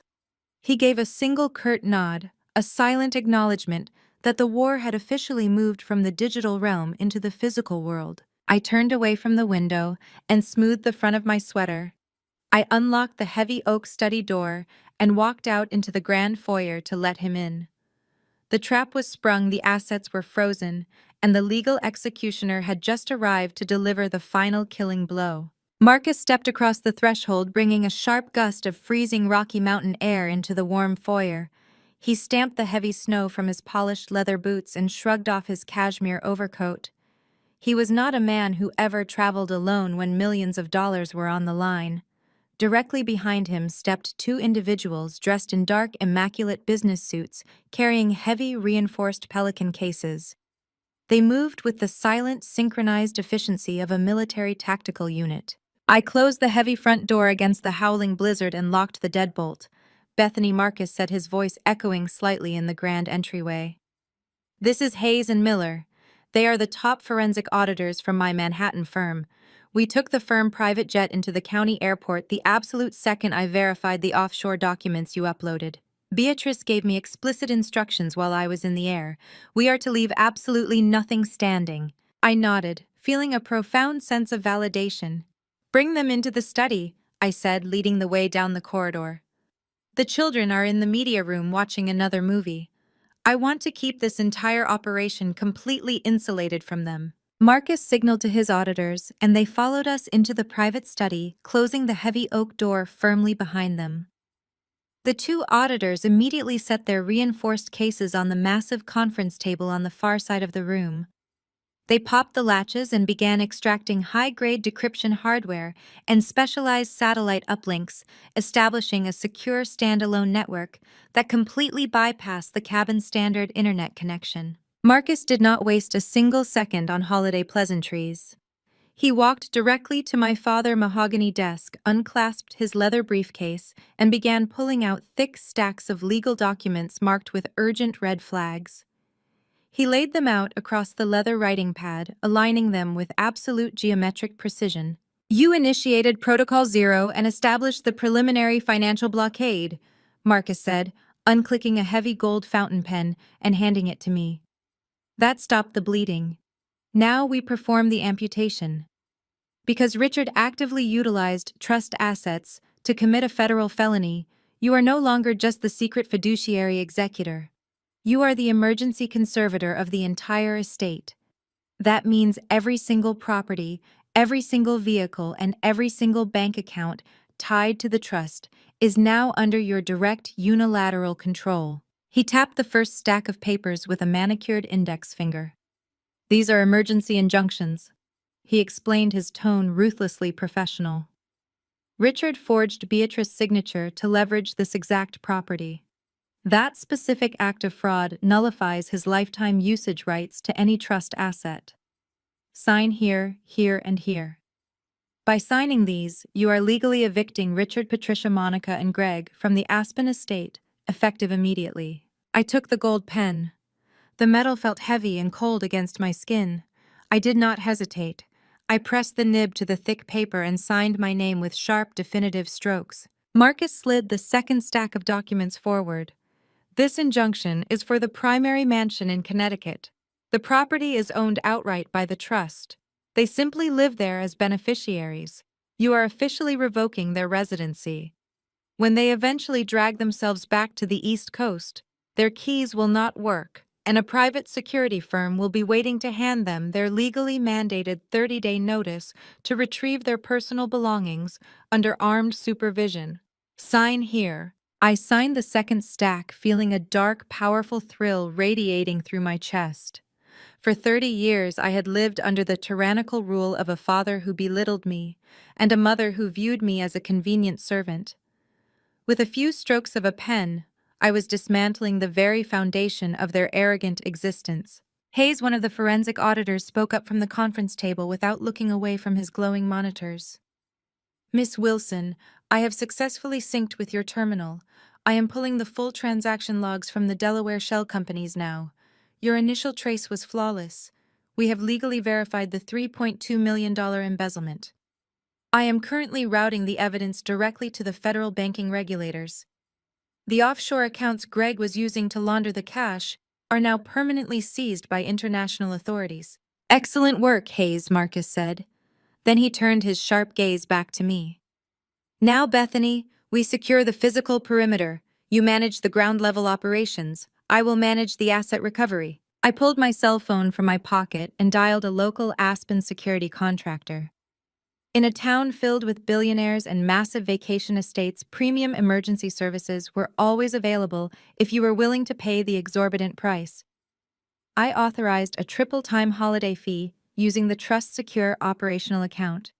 The contractor guaranteed a master locksmith would be on site within 20 minutes. While we waited, Marcus handed me a final court order signed by a local Colorado judge just an hour prior. Richard, luxury vehicles, Marcus said, a predatory smile touching the corners of his mouth. He parked a custom Mercedes G-Wagon and a vintage Porsche Cayenne in the heated garage downstairs. I ran the vehicle identification numbers while I was flying over Kansas.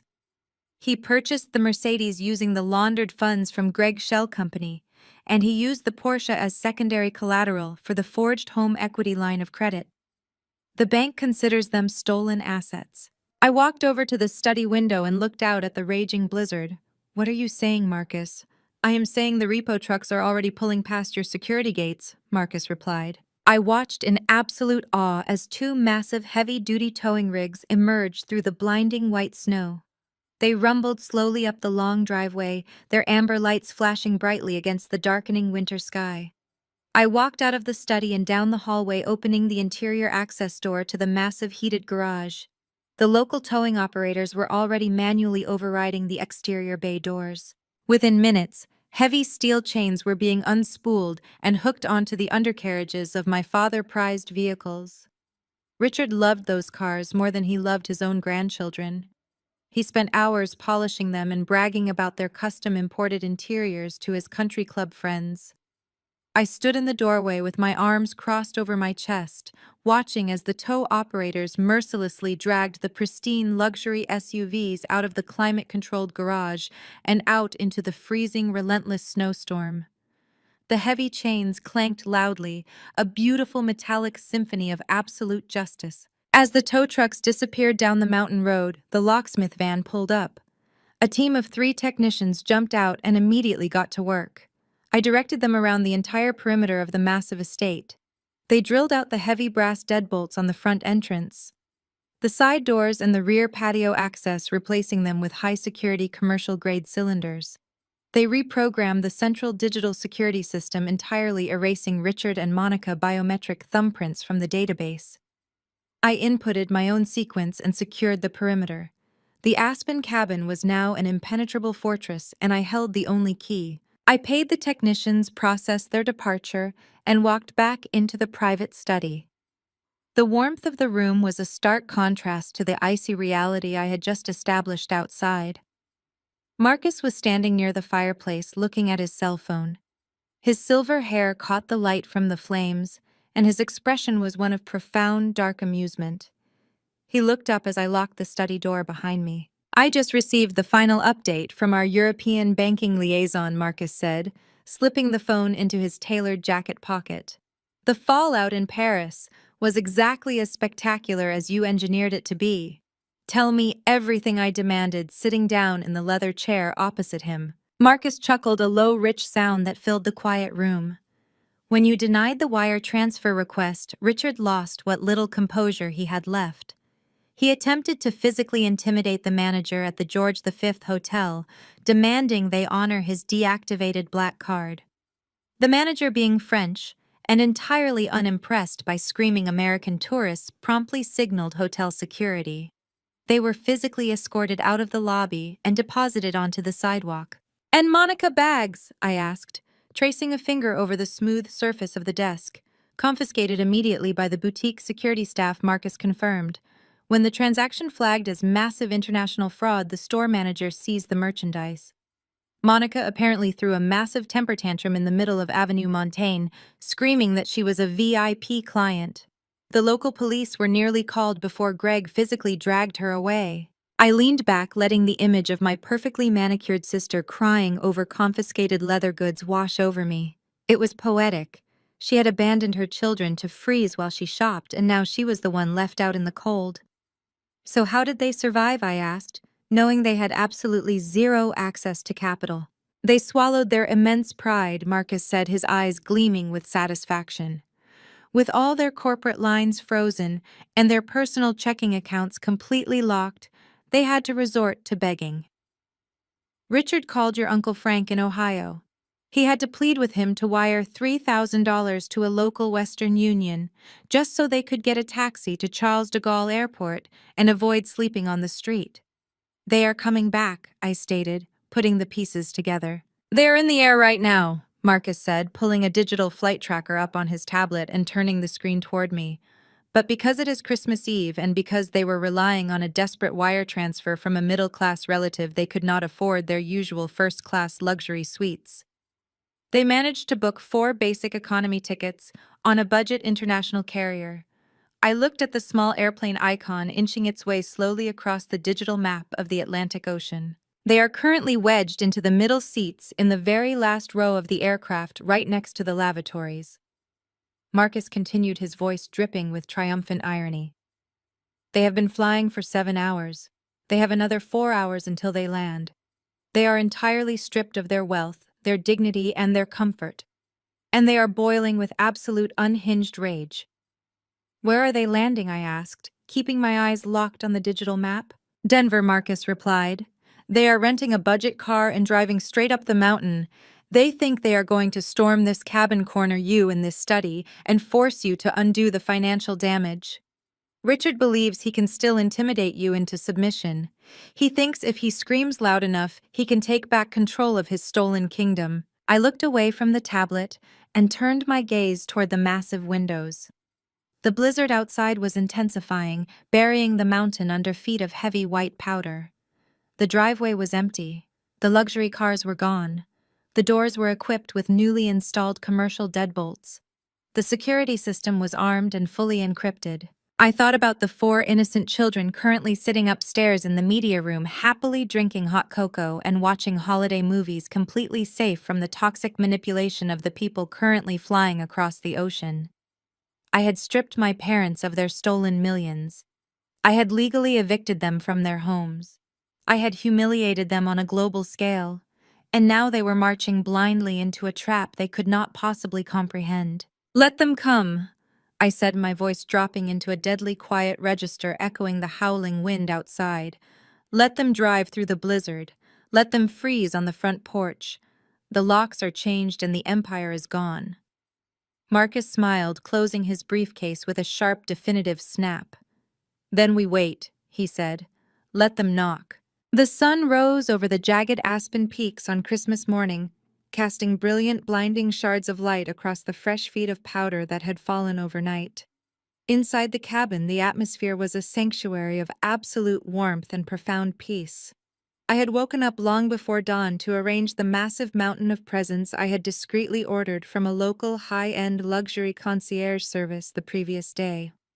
I had utilized a pristine, heavily fortified trust account that Marcus had isolated specifically for my operational use to ensure the children had a proper holiday.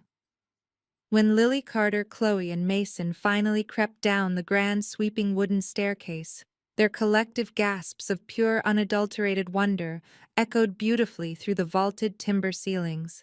There were no glaring camera flashes shoved aggressively into their sleepy faces. There were no sharp, screaming demands to hold a specific rigid pose for a heavily curated social media feed. There were no harsh whispers from their mother instructing them not to wrinkle their stiff, expensive designer pajamas. I simply sat back in a plush velvet armchair with a steaming mug of black coffee and let them tear into the brightly colored wrapping paper with reckless, joyful abandon. I watched them laugh and shout as they uncovered massive building block sets, premium art supplies, remote-controlled cars, and incredibly soft stuffed animals. They were just normal kids experiencing a normal, magical morning, completely insulated from the toxic financial warfare I was waging on their behalf. While the media room was filled with the beautiful sounds of ripping paper and happy chatter, I knew exactly where their biological parents were at that very moment.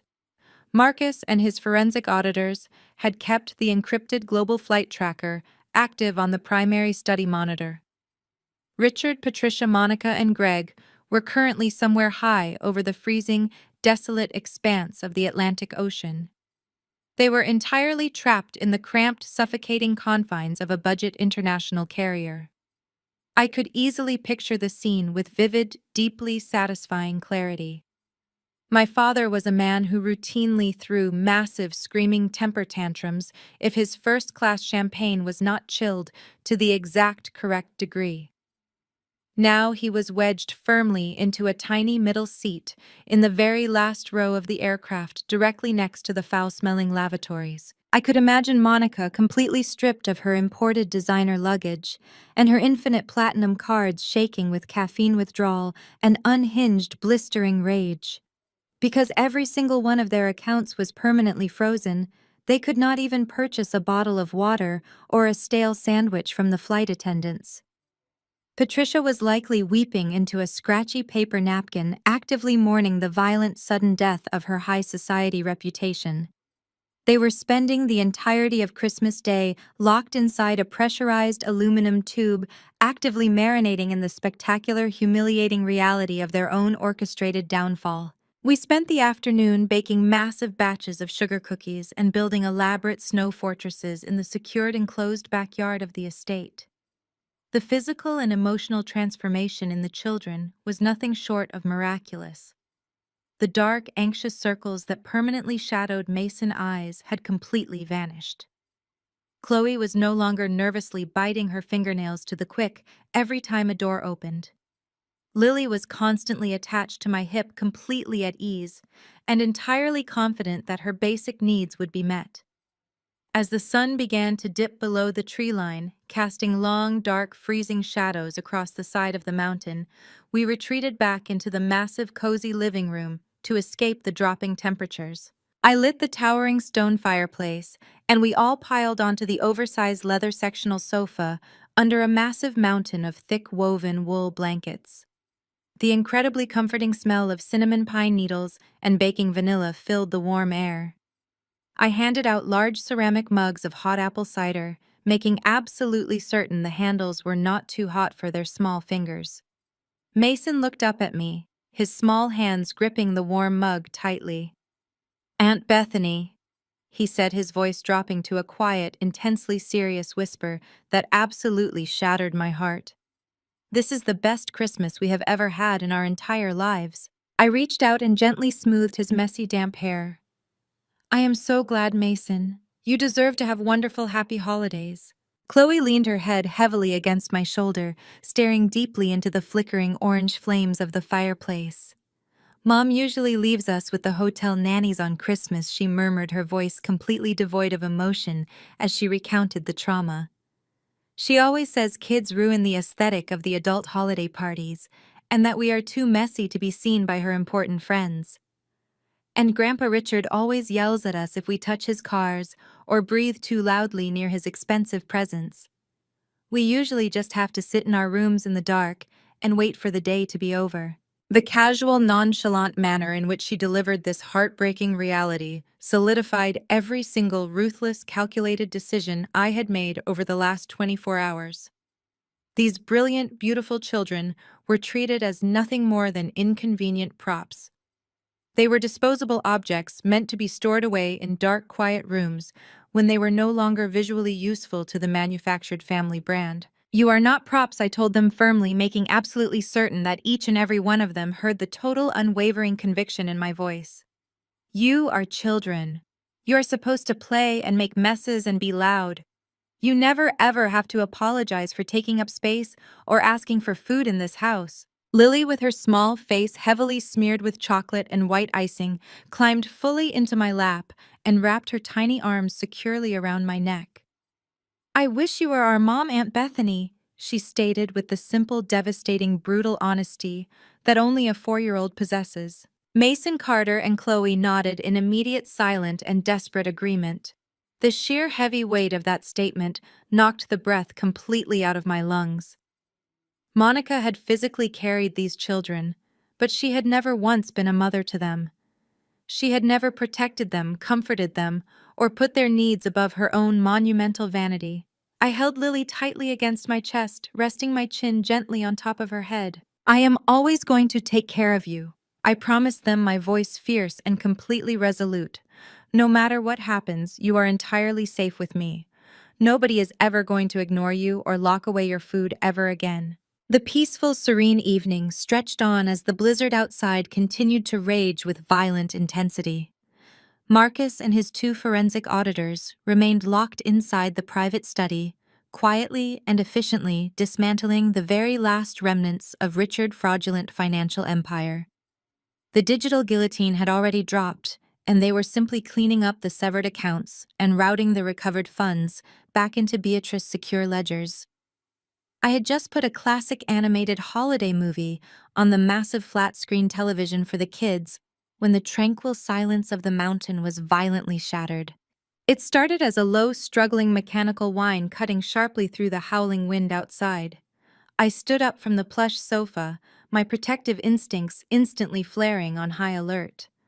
I walked slowly to the massive front window and peered out into the dark, swirling whiteout conditions of the severe blizzard. A beat-up, rusted airport taxi was aggressively skidding up the steep, icy incline of the private driveway. The driver was clearly struggling to navigate the deep, unplowed snow, the bald tires spinning wildly and smoking against the frozen asphalt. The vehicle jerked to a violent, abrupt, and sliding halt just inches from the heavy stone steps of the front porch.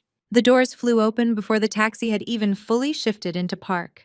They spilled out into the freezing, blinding snow like enraged demons cast out of a luxury hell.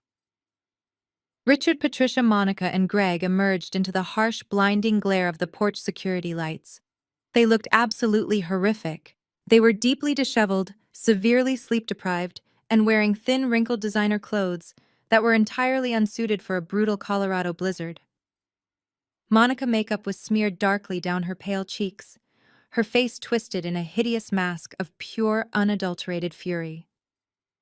Patricia was shivering violently, wrapping her thin cashmere coat tightly around her trembling frame as the freezing wind battered her.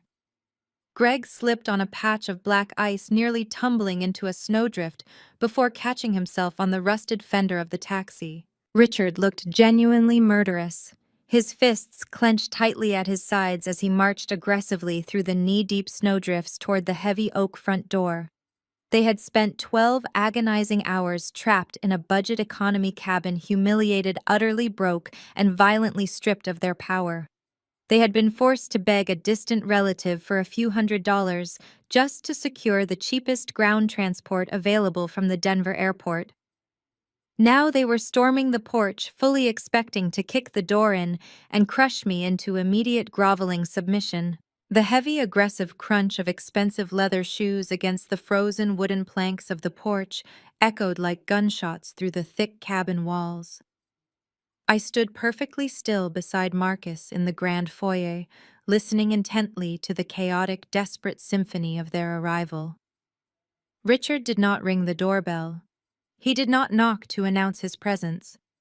He operated with the absolute, unquestioned entitlement of a man who believed he fundamentally owned the very earth he walked upon.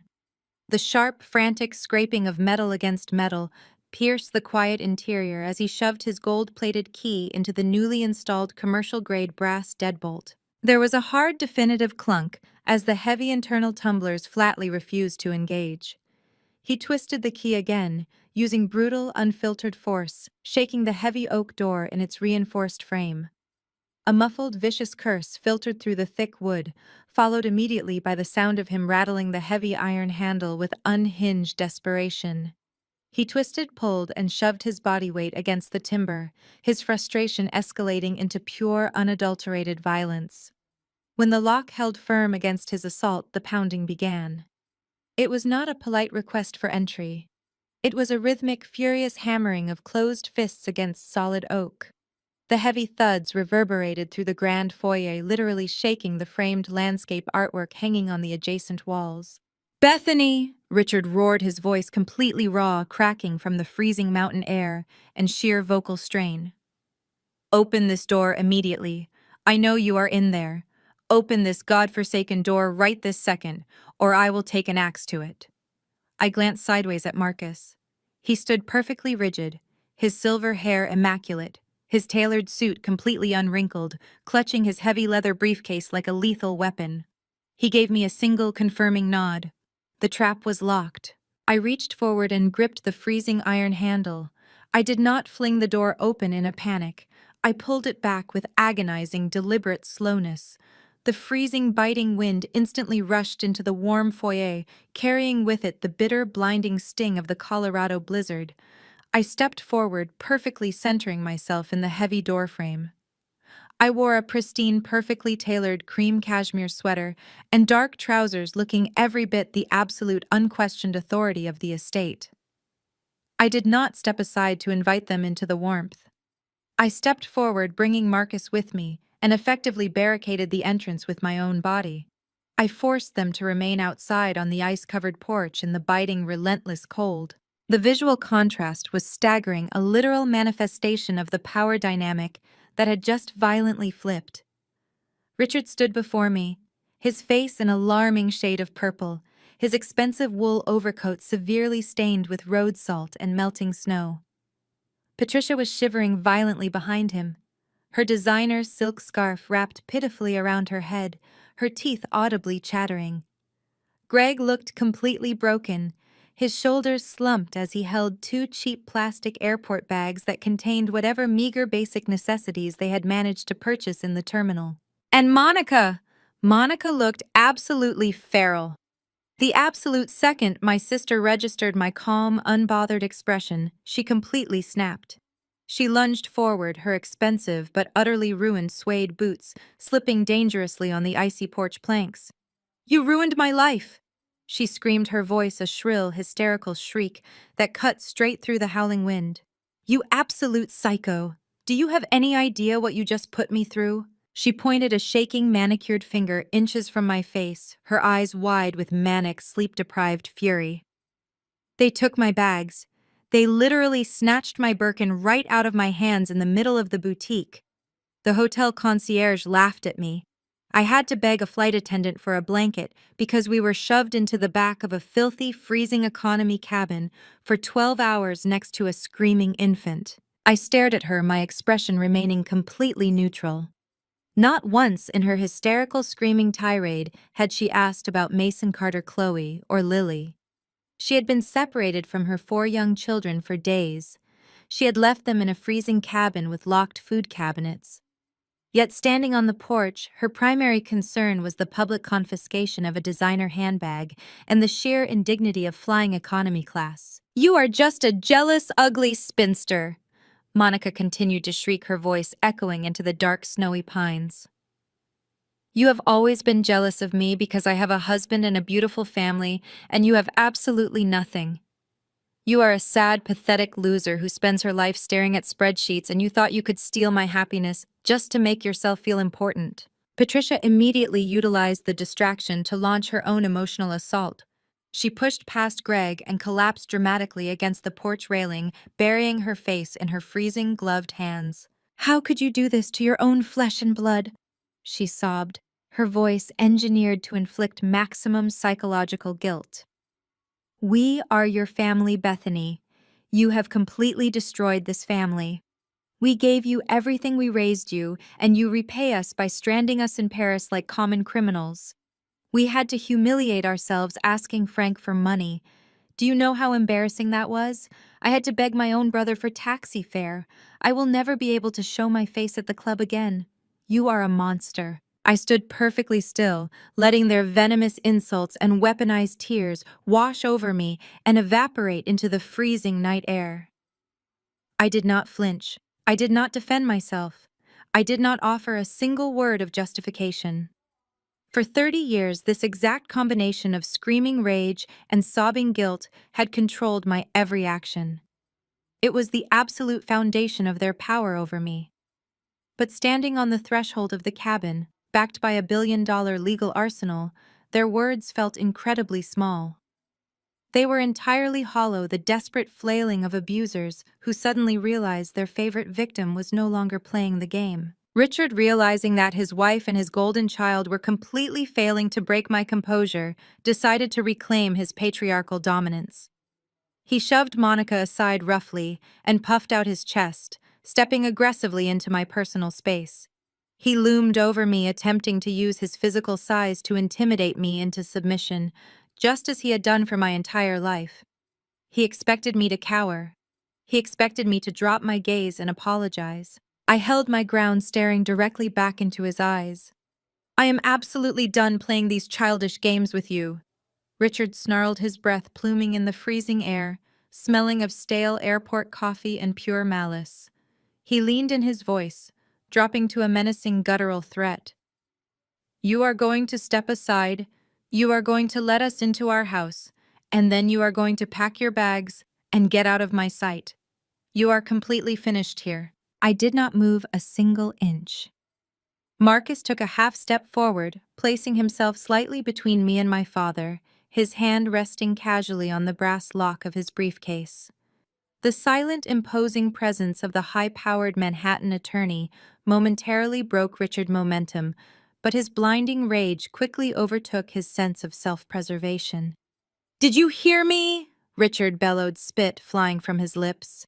"I said pack your bags and get out of my house." He reached into his ruined coat pocket with a violently shaking hand and pulled out his cell phone, waving the device inches from my face. "I am calling Beatrice right now." He threatened, his voice echoing with absolute venomous certainty. "I am going to tell my mother exactly what you have done to her estate while she has been sick, and I am going to have you permanently disinherited. You will not see a single dime of the family money. You will be completely erased from this family." I looked at the glowing phone in his shaking hand, then slowly raised my gaze to look directly into his furious, bloodshot eyes. A slow, chilling smile spread across my face. "Please do." My cold, unwavering smile seemed to temporarily short-circuit Richard's brain. He stood on the icy, snow-covered planks of the porch, his arms still raised, his phone tightly clutched in his hand as he wielded the empty threat of my grandmother's wrath. I took a single, highly deliberate step backward and swung the heavy, reinforced oak door open just wide enough for them to pass through single file. I did not invite them into the grand firelit living room. I did not offer them warm towels or mugs of hot cider. I simply allowed them to step out of the howling, freezing blizzard and into the enclosed, stone-floored entryway. They practically fell over themselves, rushing into the heated foyer. Patricia immediately began brushing thick clumps of snow from her ruined, soaking wet cashmere coat, her teeth chattering so violently I could hear the sharp clicking sound echoing off the high timber ceilings. Monica stumbled in right behind her, her expensive mascara running in dark, jagged tracks down her pale, furious face. Greg dragged their cheap plastic airport duty-free bags over the threshold, dropping them onto the immaculate gray slate tiles with a wet, pathetic thud. Richard entered last, his massive frame shivering uncontrollably, trying desperately to maintain his posture of absolute patriarchal dominance, despite his soaked overcoat and completely ruined Italian leather shoes. I closed the heavy front door behind them, the commercial-grade brass deadbolts sliding into place with a definitive, echoing snap. The sudden, stark absence of the roaring wind made the ambient silence in the foyer feel incredibly heavy and suffocating. I stood side by side with Attorney Davis, our postures rigid, physically blocking the wide hallway that led to the rest of the luxurious cabin. The warm, golden light spilling from the adjacent study illuminated the sharp, uncompromising lines of my tailored sweater. I watched them shiver and stamp their freezing feet, waiting patiently for Richard to regain enough physical warmth to resume his arrogant tirade. He did not take long. The ambient heat of the cabin seemed to thaw his vocal cords almost instantly. He jammed his cell phone back into his damp coat pocket and pointed a thick, trembling finger directly at my chest. "You have exactly 1 minute to explain this insane theatrical stunt," Richard growled, trying to summon the booming authoritarian voice that had terrorized me for 3 decades. "You have locked us out of our own corporate accounts, you have humiliated us in Europe, and now you are playing childish games with the security locks on my property. I want the access codes, and I want them right now before I call the local authorities and have you removed from my house." Marcus Davis stepped forward before I could even open my mouth to reply.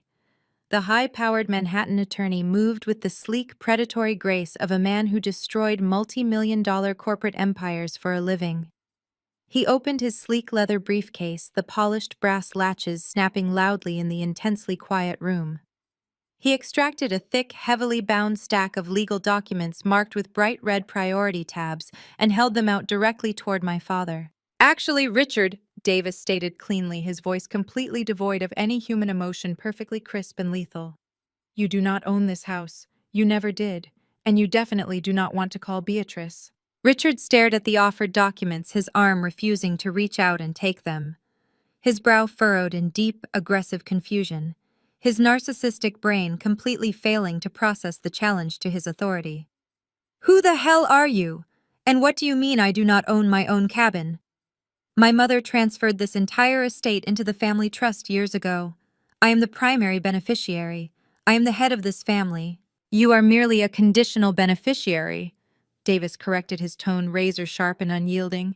But you are absolutely not the head of the trust. Beatrice transferred the Aspen estate, the Connecticut mansion, and the primary investment portfolios into an irrevocable blind trust to protect the assets from this exact scenario. She removed herself as the active manager 3 years ago when her health began to decline, anticipating your profound financial mismanagement. Davis stepped closer, forcing the thick stack of documents directly against Richard's chest, compelling my father to reflexively grab them or let them fall into the melting snow pooling on the floor. Beatrice appointed a single sole legal fiduciary executor with absolute unilateral authority over every single asset account and property within the trust. Davis continued, his voice ringing with absolute legal finality. That executor has the power to freeze assets, revoke residency rights, and pursue severe legal action against anyone actively defrauding the estate. You have zero authority here. You are currently trespassing. Richard clutched the heavy papers, his eyes darting frantically from Davis's impassive, stone-cold face to my steady, unyielding gaze. The gears in his head were grinding, emitting sparks, as they tried to process a reality that completely contradicted his lifelong inflated sense of supreme ownership. I stepped forward, moving seamlessly to take control of the execution. I reached into the sleek leather portfolio I had rested on the carved wooden foyer console table. I did not scream. I did not yell. I matched Davis's clinical, devastating professionalism, delivering every word with surgical precision. For 30 years, you treated me like a useless, boring disappointment because I spent my life staring at spreadsheets. I said, my voice cutting cleanly through the thick, suffocating tension in the room. You thought my obsession with numbers, logistics, and strict legal compliance made me weak. You thought it made me a loser. Beatrice knew it made me completely incorruptible. I pulled the first stack of evidence from my portfolio and dropped it onto the polished wood of the foyer table.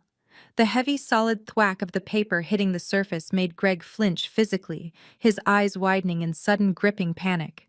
I am the sole legal executor of the trust, Richard, I announced, letting the absolute weight of the title crush the remaining air out of his lungs. I have been actively managing the entire estate in secret for 3 long years. I let you maintain the illusion of control because Beatrice desperately wanted family harmony in her final years. But you could not just live off your massive unearned monthly allowance. You had to steal. I pulled the second stack of papers from the portfolio, slamming them down right next to the first. These are the forged home equity line of credit documents, I stated, my eyes locking onto Richard's pale, shocked face. You forged Beatrice's signature to illegally leverage this exact property for $3.2 million. You intentionally used protected trust assets as collateral for a fraudulent federal bank loan. You committed a massive felony to fund your pathetic vanity projects. I then turned my cold, merciless gaze to Greg, who was suddenly looking incredibly sick. His skin had taken on a pale greenish hue under the bright foyer lights, and a thick bead of nervous sweat was rolling down his temple despite the freezing temperature of his wet clothes. I pulled the final, thickest stack of highly detailed financial logs from the portfolio and threw them onto the table. They fanned out across the wood, loudly revealing highlighted bank transfers, offshore routing numbers, and highly encrypted corporate registry data. And these, I continued, my voice dropping to a lethal, dangerous whisper, are the fully audited, completely verified bank statements proving exactly where that stolen money went. Greg, did you honestly think your Delaware shell companies were completely untraceable? Did you genuinely believe that routing stolen equity through 3 different offshore accounts would permanently hide the fact that you and Richard were actively embezzling millions to fund your failed real estate investments and Monica's luxury lifestyle? The blood completely and instantly drained from Greg's face. He stumbled backward, his knees visibly buckling as he hit the heavy stone wall of the foyer. He looked exactly like a man who had just been shoved out of an airplane at 30,000 feet without a parachute.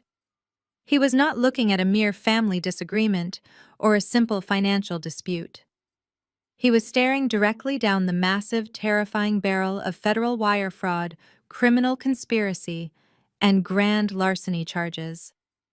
The realization that highly trained forensic auditors had already completely dismantled his amateur, arrogant money laundering scheme paralyzed him entirely. He opened his mouth to speak, to offer some pathetic excuse, but his throat merely worked silently, failing to produce a single sound. Richard stood absolutely frozen in the center of the foyer, the legal documents trembling violently in his large manicured hands. The aggressive bullying patriarch who had stormed up the icy driveway ready to crush and destroy me had completely vanished. In his place stood a terrified, aging, exposed man who suddenly realized that the quiet, compliant, invisible daughter he had relentlessly mocked held the absolute, unquestioned power to send him to federal prison for the rest of his natural life. His entire reality, his entire identity, built on stolen wealth and arrogant intimidation, had just been vaporized in front of his eyes. The silence in the room was absolute, total, and deafening, broken only by the faint, distant, happy sound of the holiday movie playing upstairs in the media room, a sharp, beautiful contrast to the absolute devastation occurring on the ground floor. I had methodically laid out every single one of their crimes. I had presented the exact, undeniable paper trail. I had cornered them with irrefutable, completely verified proof, stripping away every single lie they had ever told. Patricia, who had been leaning against the wall playing the shivering victim, suddenly went completely rigid. Her eyes darted from the table to her husband in pure shock. "Richard," she whispered, her voice stripped of its dramatic flair, replaced by genuine, creeping terror. "Richard, tell her she is wrong. Tell her this is a mistake." But Richard remained a statue carved out of pure, unadulterated fear. The man who had controlled our entire family through sheer volume and financial manipulation could not summon a single syllable in his defense. The absolute finality of his silence was the loudest sound in the room. Monica, however, existed in a completely different dimension. Shielded by 3 decades of aggressive entitlement and sheer, willful, weaponized ignorance, she possessed absolutely zero capacity to comprehend the complex legal and financial reality unfolding right in front of her. She did not understand shell companies. She did not care about federal wire fraud. She did not grasp the concept of an irrevocable blind trust. She only cared that she was cold, her bags were gone, and I was standing in her way. "You are lying!" Monica suddenly shrieked, her voice shattering the heavy, stunned silence like breaking glass. She stomped her ruined suede boot against the slate tile, pointing a shaking, manicured finger at the devastating documents spread across the table. "You are making all of this up. You are just a jealous, pathetic, lying spinster?" She turned violently toward our father, grabbing the damp sleeve of his soaked overcoat and shaking his arm with manic, desperate energy. "Dad, do something!" Monica screamed. Her face contorted in a hideous mask of ugly, spoiled rage. "Tell her to stop talking. Make her give us the security codes right now. Make her give me back my money. Do something, Dad." But Richard did not move. He did not puff out his chest. He did not step forward. He did not raise his booming voice to defend his precious golden child or demand my compliance. He simply stared down at the thick, devastating stack of legal injunctions, trembling uncontrollably in his hands, entirely and utterly paralyzed by the insurmountable crushing evidence of his own felonies. The heavy silence in the foyer was a living, breathing entity. It pressed down on the slate tiles, suffocating the last remaining shreds of arrogance from the intruders. Richard stood perfectly still, his eyes locked on the undeniable proof of his own criminal conspiracy, completely incapable of summoning the booming, tyrannical voice that had dictated our lives for decades. He was a hollow shell of a patriarch utterly dismantled by ink paper and irrefutable forensic accounting. Patricia watched her husband shatter. For her entire adult life, Richard had been her impenetrable shield, the massive wall of wealth and intimidation she hid behind while firing her cruel, calculated insults. Now that wall had crumbled into dust. She looked at Greg, who was violently trembling, actively hyperventilating as the reality of federal prison loomed before him. She looked at Monica, who was still wildly gesturing and shrieking about her confiscated luggage, completely incapable of grasping the catastrophic legal avalanche burying them all. Realizing that her usual protectors were entirely neutralized, Patricia did what a cornered narcissist always does. She immediately shifted tactics. The transformation was chilling to witness. The aggressive, shivering victim act vanished in an instant. She smoothed the front of her damp, ruined cashmere coat, pulling her shoulders back and forcing her trembling facial muscles into a mask of maternal warmth. Her eyes, which just moments ago had flashed with absolute venom, softened into pools of syrupy manufactured affection. She took a slow, calculated step toward me, reaching out a hand as if to gently stroke my arm. "Bethany, sweetie." She began, her voice dripping with a sickening artificial sweetness that made my skin crawl. "Let us just take a breath. We are your family. We are your parents. You are upset and you have every right to be stressed about the finances, but you would not put your own parents out on the street over a simple misunderstanding." I did not step back. I simply stared at her outstretched hand until she awkwardly let it drop to her side. "A misunderstanding." I repeated, my voice devoid of any emotional inflection. "You consider forging Beatrice's signature on a federal banking document to extract $3.2 million a misunderstanding. You consider setting up offshore shell companies to launder stolen equity a simple family dispute." Patricia offered a weak, condescending laugh, the kind she usually reserved for dismissing the waitstaff at her exclusive country club. "You know how your father is with investments, darling. He was just moving some capital around to secure the family legacy. It was all for the family. For your future, for Monica future. You are taking this entirely out of context. We can sit down right now, have a glass of wine, and sort out this silly paperwork. You do not need these aggressive lawyers intimidating your own flesh and blood." She took another step closer, her voice dropping to a conspiratorial, intimate whisper. "You have always been so sensible, Bethany. Do not let these corporate suits manipulate you into destroying your family. We love you. We are all we have." I looked at the woman who had birthed me, the woman who had spent 35 years meticulously ensuring I felt entirely worthless, invisible, and unloved. She was attempting to use the very concept of family she had weaponized against me to save herself from federal prosecution. She genuinely believed I was still the desperate, approval-starved child who would eagerly swallow any crumb of manufactured affection she offered. I felt absolutely nothing for her. The well of my empathy had run completely dry. "I am simply making space, Mom," I said, my tone reflecting the freezing mountain blizzard raging just outside the heavy oak door. Patricia's smile faltered, her eyes darting back and forth across my face, searching desperately for the compliant, subservient daughter she was used to controlling. "What are you talking about, sweetie? We have plenty of space. This cabin is massive. We can all stay here together and have a beautiful Christmas. You told me there was not enough room for me in this family." I continued delivering the words with surgical, devastating precision. "You told me that I was a complication. You told me my presence ruined the aesthetic of your perfect holiday photos. You told me that my life was an embarrassing disappointment, and that Monica was the only daughter who truly belonged in your world." I paused, letting my words strike her exactly where she was most vulnerable. "You were right," I stated, my voice echoing coldly off the high timber ceilings. "There is not enough room for me in your family. And as the sole fiduciary executor, I have determined that there is no longer any room for you in mine. There is only room for the trust." Patricia's mouth opened and closed silently, her syrupy facade cracking permanently. The absolute, unshakable indifference in my eyes terrified her far more than any screaming rage ever could. She realized in that exact moment that the invisible chains of guilt and obligation she had used to bind me had been completely severed. She had zero leverage. Before Patricia could attempt another desperate manipulation, Attorney Davis stepped forward, seamlessly inserting his commanding physical presence into the space between us.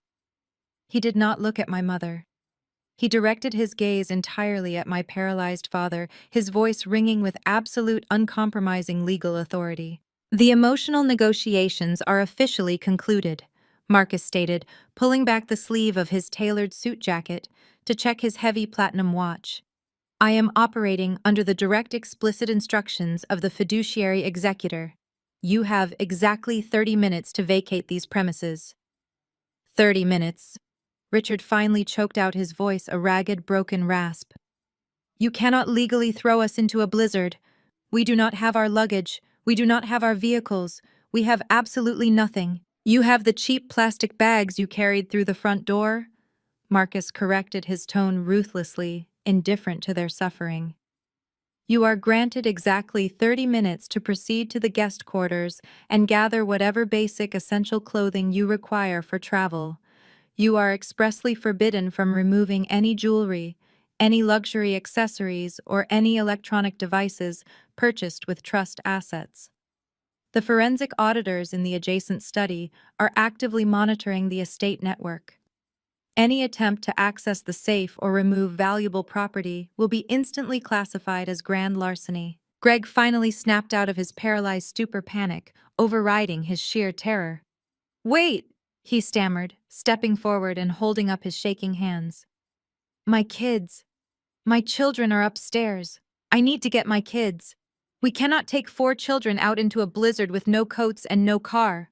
Your children are currently enjoying a safe, warm, fully supervised Christmas evening in the media room," I said, locking eyes with my disgraced brother-in-law.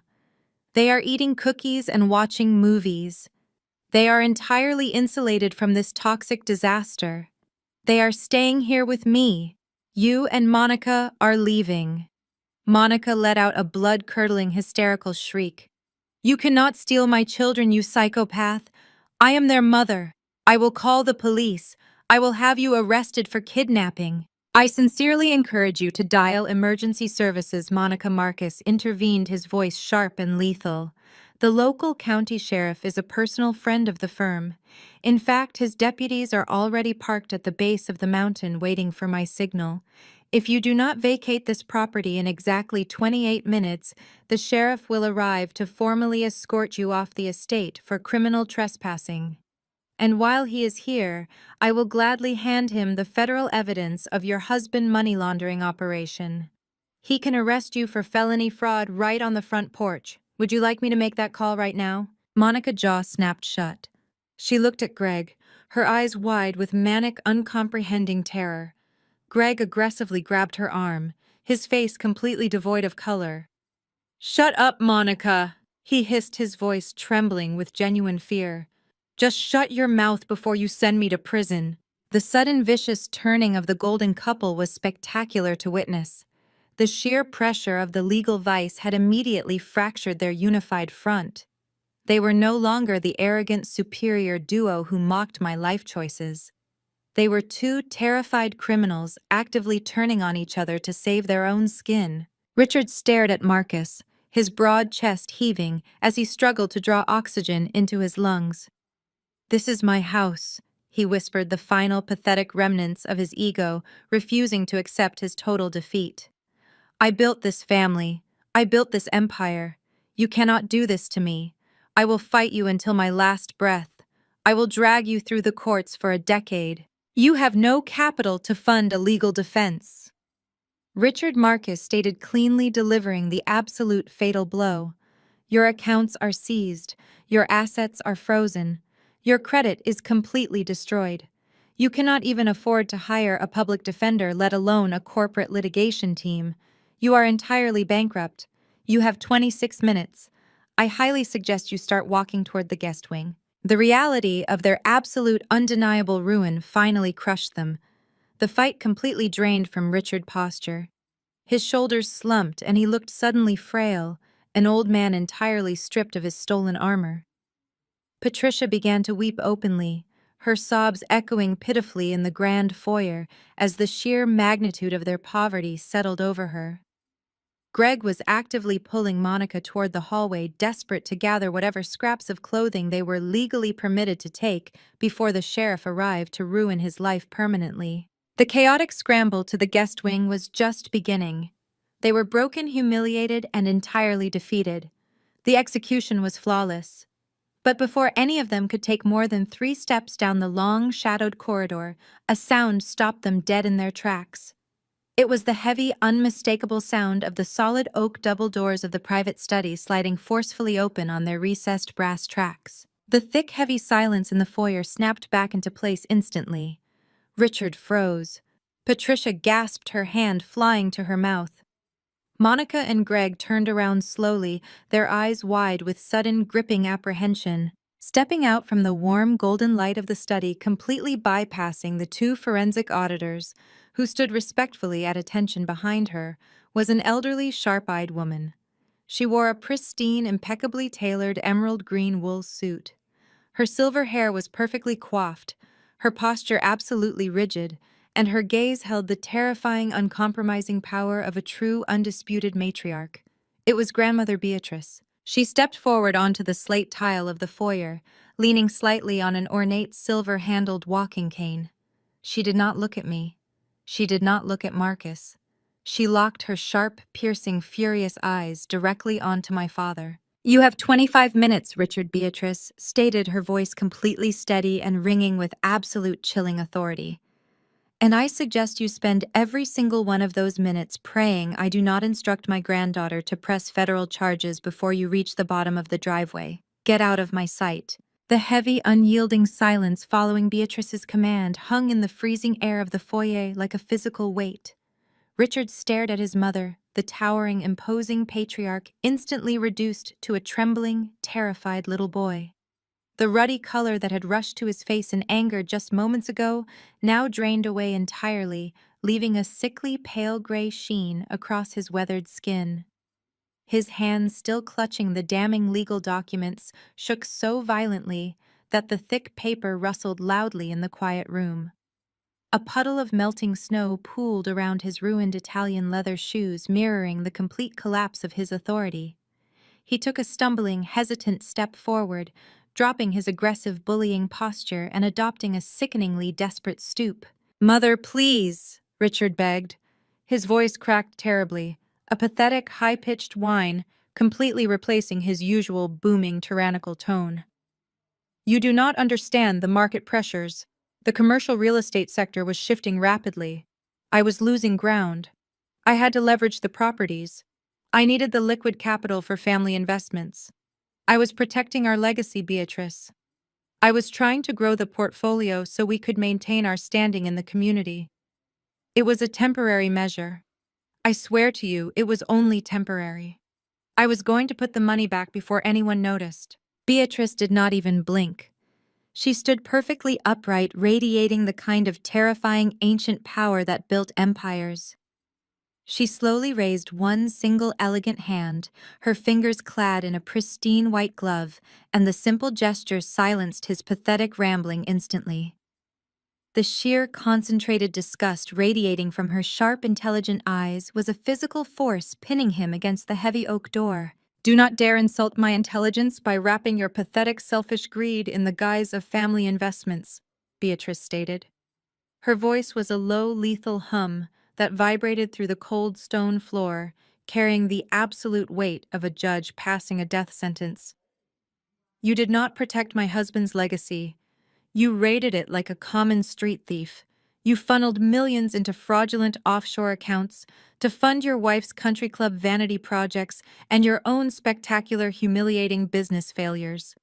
You stripped this family of its dignity because you are a fundamentally weak, incompetent man." She turned her piercing gaze toward Patricia. My mother instantly shrank back against the wall, wrapping her arms around her ruined cashmere coat as if trying to physically disappear into the drywall. "And you, Patricia," Beatrice continued, her tone dripping with absolute aristocratic contempt. "I watched you for 30 long years. I watched you strut around my country clubs wearing my family name like a cheap imported accessory. You enabled his incompetence because you were terrified of losing your luxury cars, your designer bags, and your superficial social status. You watched your husband steal from his own mother, and you gladly spent the money while looking the other way. You are a parasite." Patricia let out a strangled, pathetic sob, hiding her face in her trembling hands, but Beatrice had already moved on. The elderly matriarch shifted her weight onto her silver-handled cane and turned her undivided attention to Monica. Monica stood frozen next to Greg, her eyes darting frantically around the grand foyer like a trapped feral animal looking for an escape route. "Then there is the golden child," Beatrice said, the title laced with pure, unadulterated poison. "Monica, you are a profoundly useless, entirely selfish creature. You treat those four beautiful, brilliant children like seasonal props. You parade them out for curated holiday photographs when it suits your manufactured social media brand, and then you shove them into dark hotel rooms with hired help the absolute second they become an inconvenience. You have never worked a day in your life. You have never contributed a single meaningful thing to this world." Beatrice took a deliberate, heavy step forward, planting her cane firmly on the wet slate tile. "You all thought you could push Bethany aside. You thought because she was quiet, because she was diligent, because she did not demand the spotlight and scream for attention that she was weak. You were spectacularly wrong. Bethany is the only person in this room who inherited my spine, my intellect, and my absolute refusal to tolerate incompetence." The matriarch stood tall, the undisputed queen of her empire, delivering her final binding decree.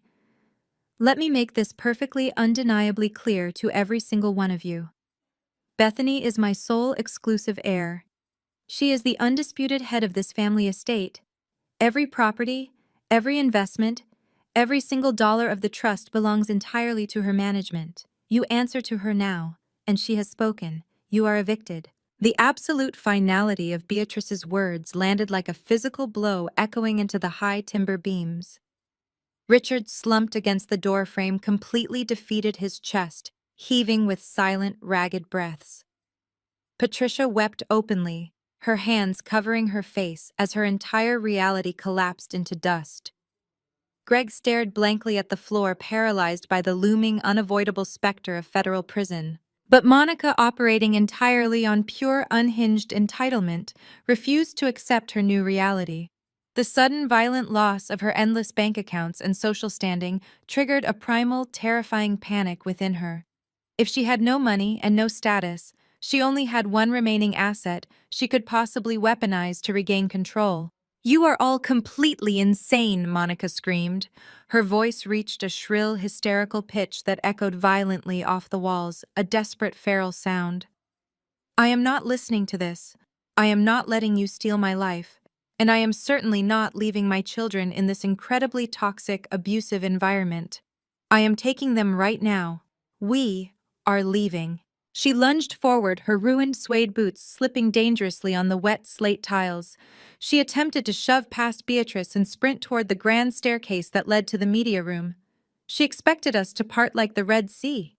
She expected her maternal demands to magically override every legal and physical barrier in her path. I did not step aside. I moved with sudden fluid speed, stepping directly into the center of the hallway and squaring my shoulders. I became an immovable, unyielding physical and emotional wall. Monica slammed into me, her manicured hands grabbing desperately at my cashmere sweater, but I shoved her back with a sudden, forceful push that sent her stumbling backward into Greg's waiting arms. "You are not going anywhere near those children," I stated. My voice echoed with a fierce, protective ferocity that startled even me. I felt the absolute, unshakable conviction of a woman who had finally stepped into her power. "You will not take another single step into this house." Monica struggled violently against Greg's grip, her face contorted with feral rage. "I am their mother," she shrieked, spit flying from her lips as she pointed a shaking, accusing finger directly at my face. "You have no right to keep them from me. I will call the police. I will have you arrested for kidnapping. You cannot just steal my children from me." "You do not need to call the police, Monica," Marcus Davis interrupted. His voice returned to its crisp, lethal courtroom cadence, slicing effortlessly through her hysterical screaming. The high-powered attorney stepped forward, retrieving a final pristine white folder from his leather briefcase. He held it out, extending it directly into Monica's line of sight. "They are already fully aware of the situation." Monica stared at the folder as if it were a venomous snake, flatly refusing to take it. Greg, driven by sheer, terrified instinct, reached out with a trembling hand and accepted the document. He opened the heavy cover, his pale green eyes scanning the dense, perfectly formatted legal text. I watched his breathing stop entirely as he processed the monumental weight of the words on the page. "What is it?" Monica demanded, her voice shrill, frantic, and laced with absolute panic. "Greg, what does it say? While you were drinking premium champagne in Paris and locking your children in dark hotel rooms with complete strangers." I explained, stepping forward to deliver the absolute crushing final blow. "I was speaking with a highly sympathetic family court judge in Denver. I provided them with a comprehensive, fully documented, and deeply disturbing history of your gross child neglect." I watched the realization slowly, agonizingly dawn on Monica's face. The hysterical rage in her eyes began to fracture rapidly, replaced by a cold, creeping, absolute terror. "I provided the court with hotel security logs, sworn nanny testimonies, and detailed medical records highlighting Mason's severe stress-induced anxiety." I continued, my voice unwavering, cold, and surgically precise. Furthermore, the court was made acutely aware of the massive impending federal indictment for wire fraud and money laundering that Greg is about to face. A massive federal investigation makes your household a fundamentally unsafe and completely unstable environment for young minors. Attorney Davis tapped the open folder in Greg's trembling hands with a gold pen. "That document is a court-ordered, fully executed restraining order and an emergency temporary custody injunction," Davis stated, sealing the trap permanently. "The state of Colorado has granted Bethany immediate full physical and legal custody of Mason, Carter, Chloe, and Lily.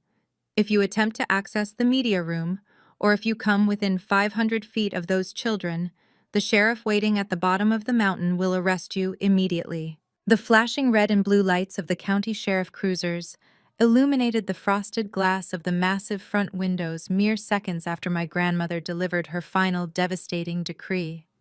The local sheriff, a tall, imposing man who had known our family name for decades, stepped heavily onto the porch, accompanied by two stern-faced deputies.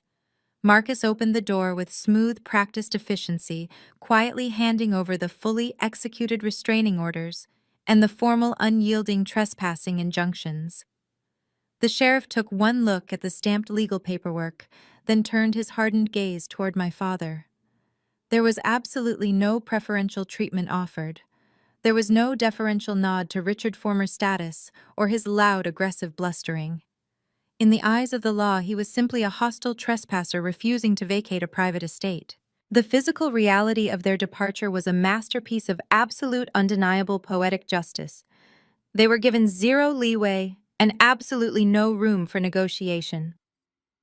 Marcus and the two forensic auditors closely monitored their every frantic move as they scrambled through the luxurious guest wing. They were forced to hastily shove whatever basic sweaters, socks, and undergarments they could find into the cheap, flimsy plastic duty-free bags they had carried from the airport terminal. They were entirely stripped of the imported designer luggage, the expensive gold watches, and the luxury vehicles that had always defined their superficial worth. When they finally returned to the grand foyer, they looked utterly broken, resembling refugees fleeing the total collapse of their own manufactured empire. The sheriff did not offer them a comfortable ride down the mountain in his heated cruiser. He simply pointed his heavy black flashlight toward the long, winding, ice-covered driveway. I stood shoulder to shoulder with Beatrice as we watched them walk out into the raging, unforgiving Colorado blizzard. Richard, the great and terrifying patriarch, slipped heavily on the top porch step, forced to catch himself awkwardly on the frozen wooden railing to avoid tumbling face first into the accumulating snow. Patricia wept hysterically, wrapping her thin, useless silk scarf around her face as the biting wind tore mercilessly through her unsuited clothing. Monica and Greg trailed behind their heads, bowed deeply against the relentless howling whiteout, dragging their pathetic plastic bags through the knee-deep snowdrifts. They were forced to walk the entire 2 miles down to the county road on foot, completely stripped of their stolen wealth, their corporate credit cards, and every last ounce of their weaponized dignity. The aftermath of that freezing night was swift, absolute, and flawlessly thorough. The digital guillotine that Marcus and I had engineered dropped with catastrophic, undeniable precision. Within 48 hours, the federal authorities, acting directly on the meticulously audited evidence I had provided, officially indicted Richard and Greg. The formal charges read like a masterclass in aggressive corporate greed, multiple counts of wire fraud, grand larceny, tax evasion, and criminal conspiracy. Because I had preemptively frozen and legally seized every single asset tied to the trust, they could not afford the high-powered defense attorneys they had always relied upon to bully their way out of trouble. They were assigned overworked, indifferent public defenders. Watching Richard, a man who once threw screaming, violent tantrums over improperly chilled first-class champagne, sitting in a stark, fluorescent-lit federal courtroom wearing a standard-issue orange jumpsuit, was a profound, surreal experience. His blustering arrogance had been completely hollowed out, leaving behind a terrified aging criminal who finally realized that his money could no longer shield him from the consequences of his actions. Greg fared no better, quickly turning state evidence against Richard in a desperate, pathetic attempt to reduce his own inevitable prison sentence. The financial and social annihilation of my mother and sister was equally absolute. Patricia, entirely stripped of her limitless platinum cards and her sprawling country club estates, experienced a brutal reality check that permanently shattered her fragile, snobbish worldview. To satisfy her mounting personal debts and afford rent on a cramped, aging apartment on the industrial outskirts of Denver, she was forced to enter the workforce for the very first time in her pampered life. The woman who used to ruthlessly mock my career choices was now standing on her swollen feet for 8 agonizing hours a day, wearing a stiff, unflattering polyester uniform, working as a retail cashier at a discount department store. She spent her days scanning barcodes and bagging cheap merchandise for the exact type of working-class people she had spent decades looking down upon. Her high society friends, the wealthy women she had spent her entire life trying to impress, instantly severed all contact the moment the federal indictments hit the local news cycle. Monica suffered a similar spectacular social death, cut off completely from the trust, and facing the absolute destruction of her manufactured influencer brand, she was forced into a tiny, dilapidated studio apartment that smelled faintly of mildew and old cooking oil. Her highly curated aesthetic life vanished overnight. The luxury boutiques she once frequented now flagged her name for declined credit cards.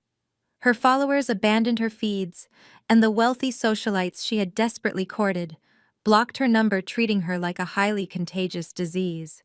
She was entirely ostracized, left to sit alone in a cramped room with a view of a brick alleyway, marinating in the spectacular ruin she had brought upon herself through her own profound selfishness. While my former family fractured and burned in the fires of their own making, my priority remained exactly where it needed to be, protecting the children. The emergency custody injunction I had filed was quickly made permanent by the state. The family court judge, visibly appalled by the undeniable documented evidence of Monica's profound neglect and the looming reality of Greg's incarceration, did not hesitate to grant me full legal and physical custody of Mason, Carter, Chloe, and Lily. I officially became their legal guardian, their ultimate protector, and the mother they had always deserved to have. I immediately utilized my absolute authority as the fiduciary executor to establish an ironclad, heavily fortified educational and wellness trust specifically designed for the 4 of them.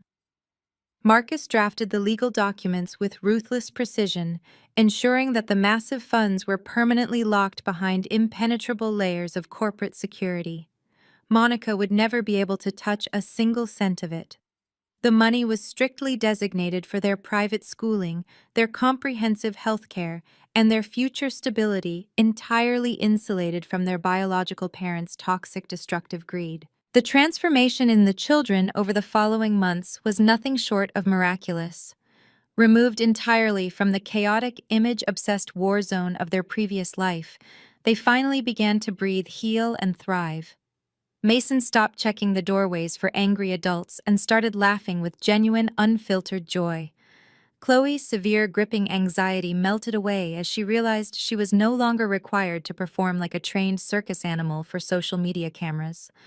Carter and Lily blossomed in a calm environment where their basic fundamental needs for love, food, and attention were met consistently and unconditionally. We spent our days doing normal, beautifully ordinary things, baking messy batches of chocolate chip cookies, reading stories until they fell asleep, and building elaborate fortress tents in the living room. They were safe, and they knew it with every fiber of their being. Time moved forward, carrying us away from the dark wreckage of the past and into a bright, secure future. The story of my revenge concluded not with a dramatic courtroom shouting match or a bitter confrontation, but with the quiet, profound peace of a snowy evening exactly 1 year later. It was Christmas Eve again, and the massive aspen cabin was transformed into a genuine sanctuary of absolute warmth and unconditional love. The towering stone fireplace crackled cheerfully, filling the vaulted living room with the deeply comforting scent of burning pine wood and baking cinnamon. The grand sweeping staircase was wrapped in thick, fragrant evergreen garlands, and a massive, perfectly imperfect tree stood proudly in the corner. It was decorated entirely by the children with handmade, slightly lopsided ornaments and crookedly placed lights. There were no professional photographers hovering in the shadows, waiting to capture the perfect aesthetic shot. There were no sharp, screaming demands for perfect posture or coordinated, stiff designer outfits. There was only the beautiful, chaotic symphony of four happy, secure children tearing into their brightly wrapped presents with reckless, joyful abandon. I sat back in a plush velvet armchair, a soft, incredibly warm cashmere blanket draped over my lap, watching Mason proudly show his great-grandmother a newly assembled, highly complex building block fortress. Beatrice sat beside me on the oversized leather sectional, looking healthier, sharper, and more relaxed than she had in a decade. The heavy dark circles of stress and deep familial betrayal had vanished entirely from her sharp eyes, replaced by a deep, abiding contentment. She reached over and gently patted my hand, a silent, powerful acknowledgement of everything we had survived together and everything we had meticulously built from the ashes. I looked around the beautiful, glowing room, taking in the smiling, relaxed faces of the brilliant children who now simply called me Mom. I had lost a profoundly toxic, abusive, and parasitic family, but in the brutal process of letting them go, I had meticulously built a real one. I raised my crystal glass of dark, expensive red wine toward the flickering orange flames of the fireplace, savoring the rich, complex flavor on my tongue. I was the sole fiduciary executor. I was the fierce, protective mother these children deserved. I was the absolute, undisputed master of my own life. I took a slow, deliberate sip, letting the comforting warmth spread completely through my chest as I sat in the peaceful, beautiful aftermath of the sweetest, most absolute, and entirely bloodless revenge possible.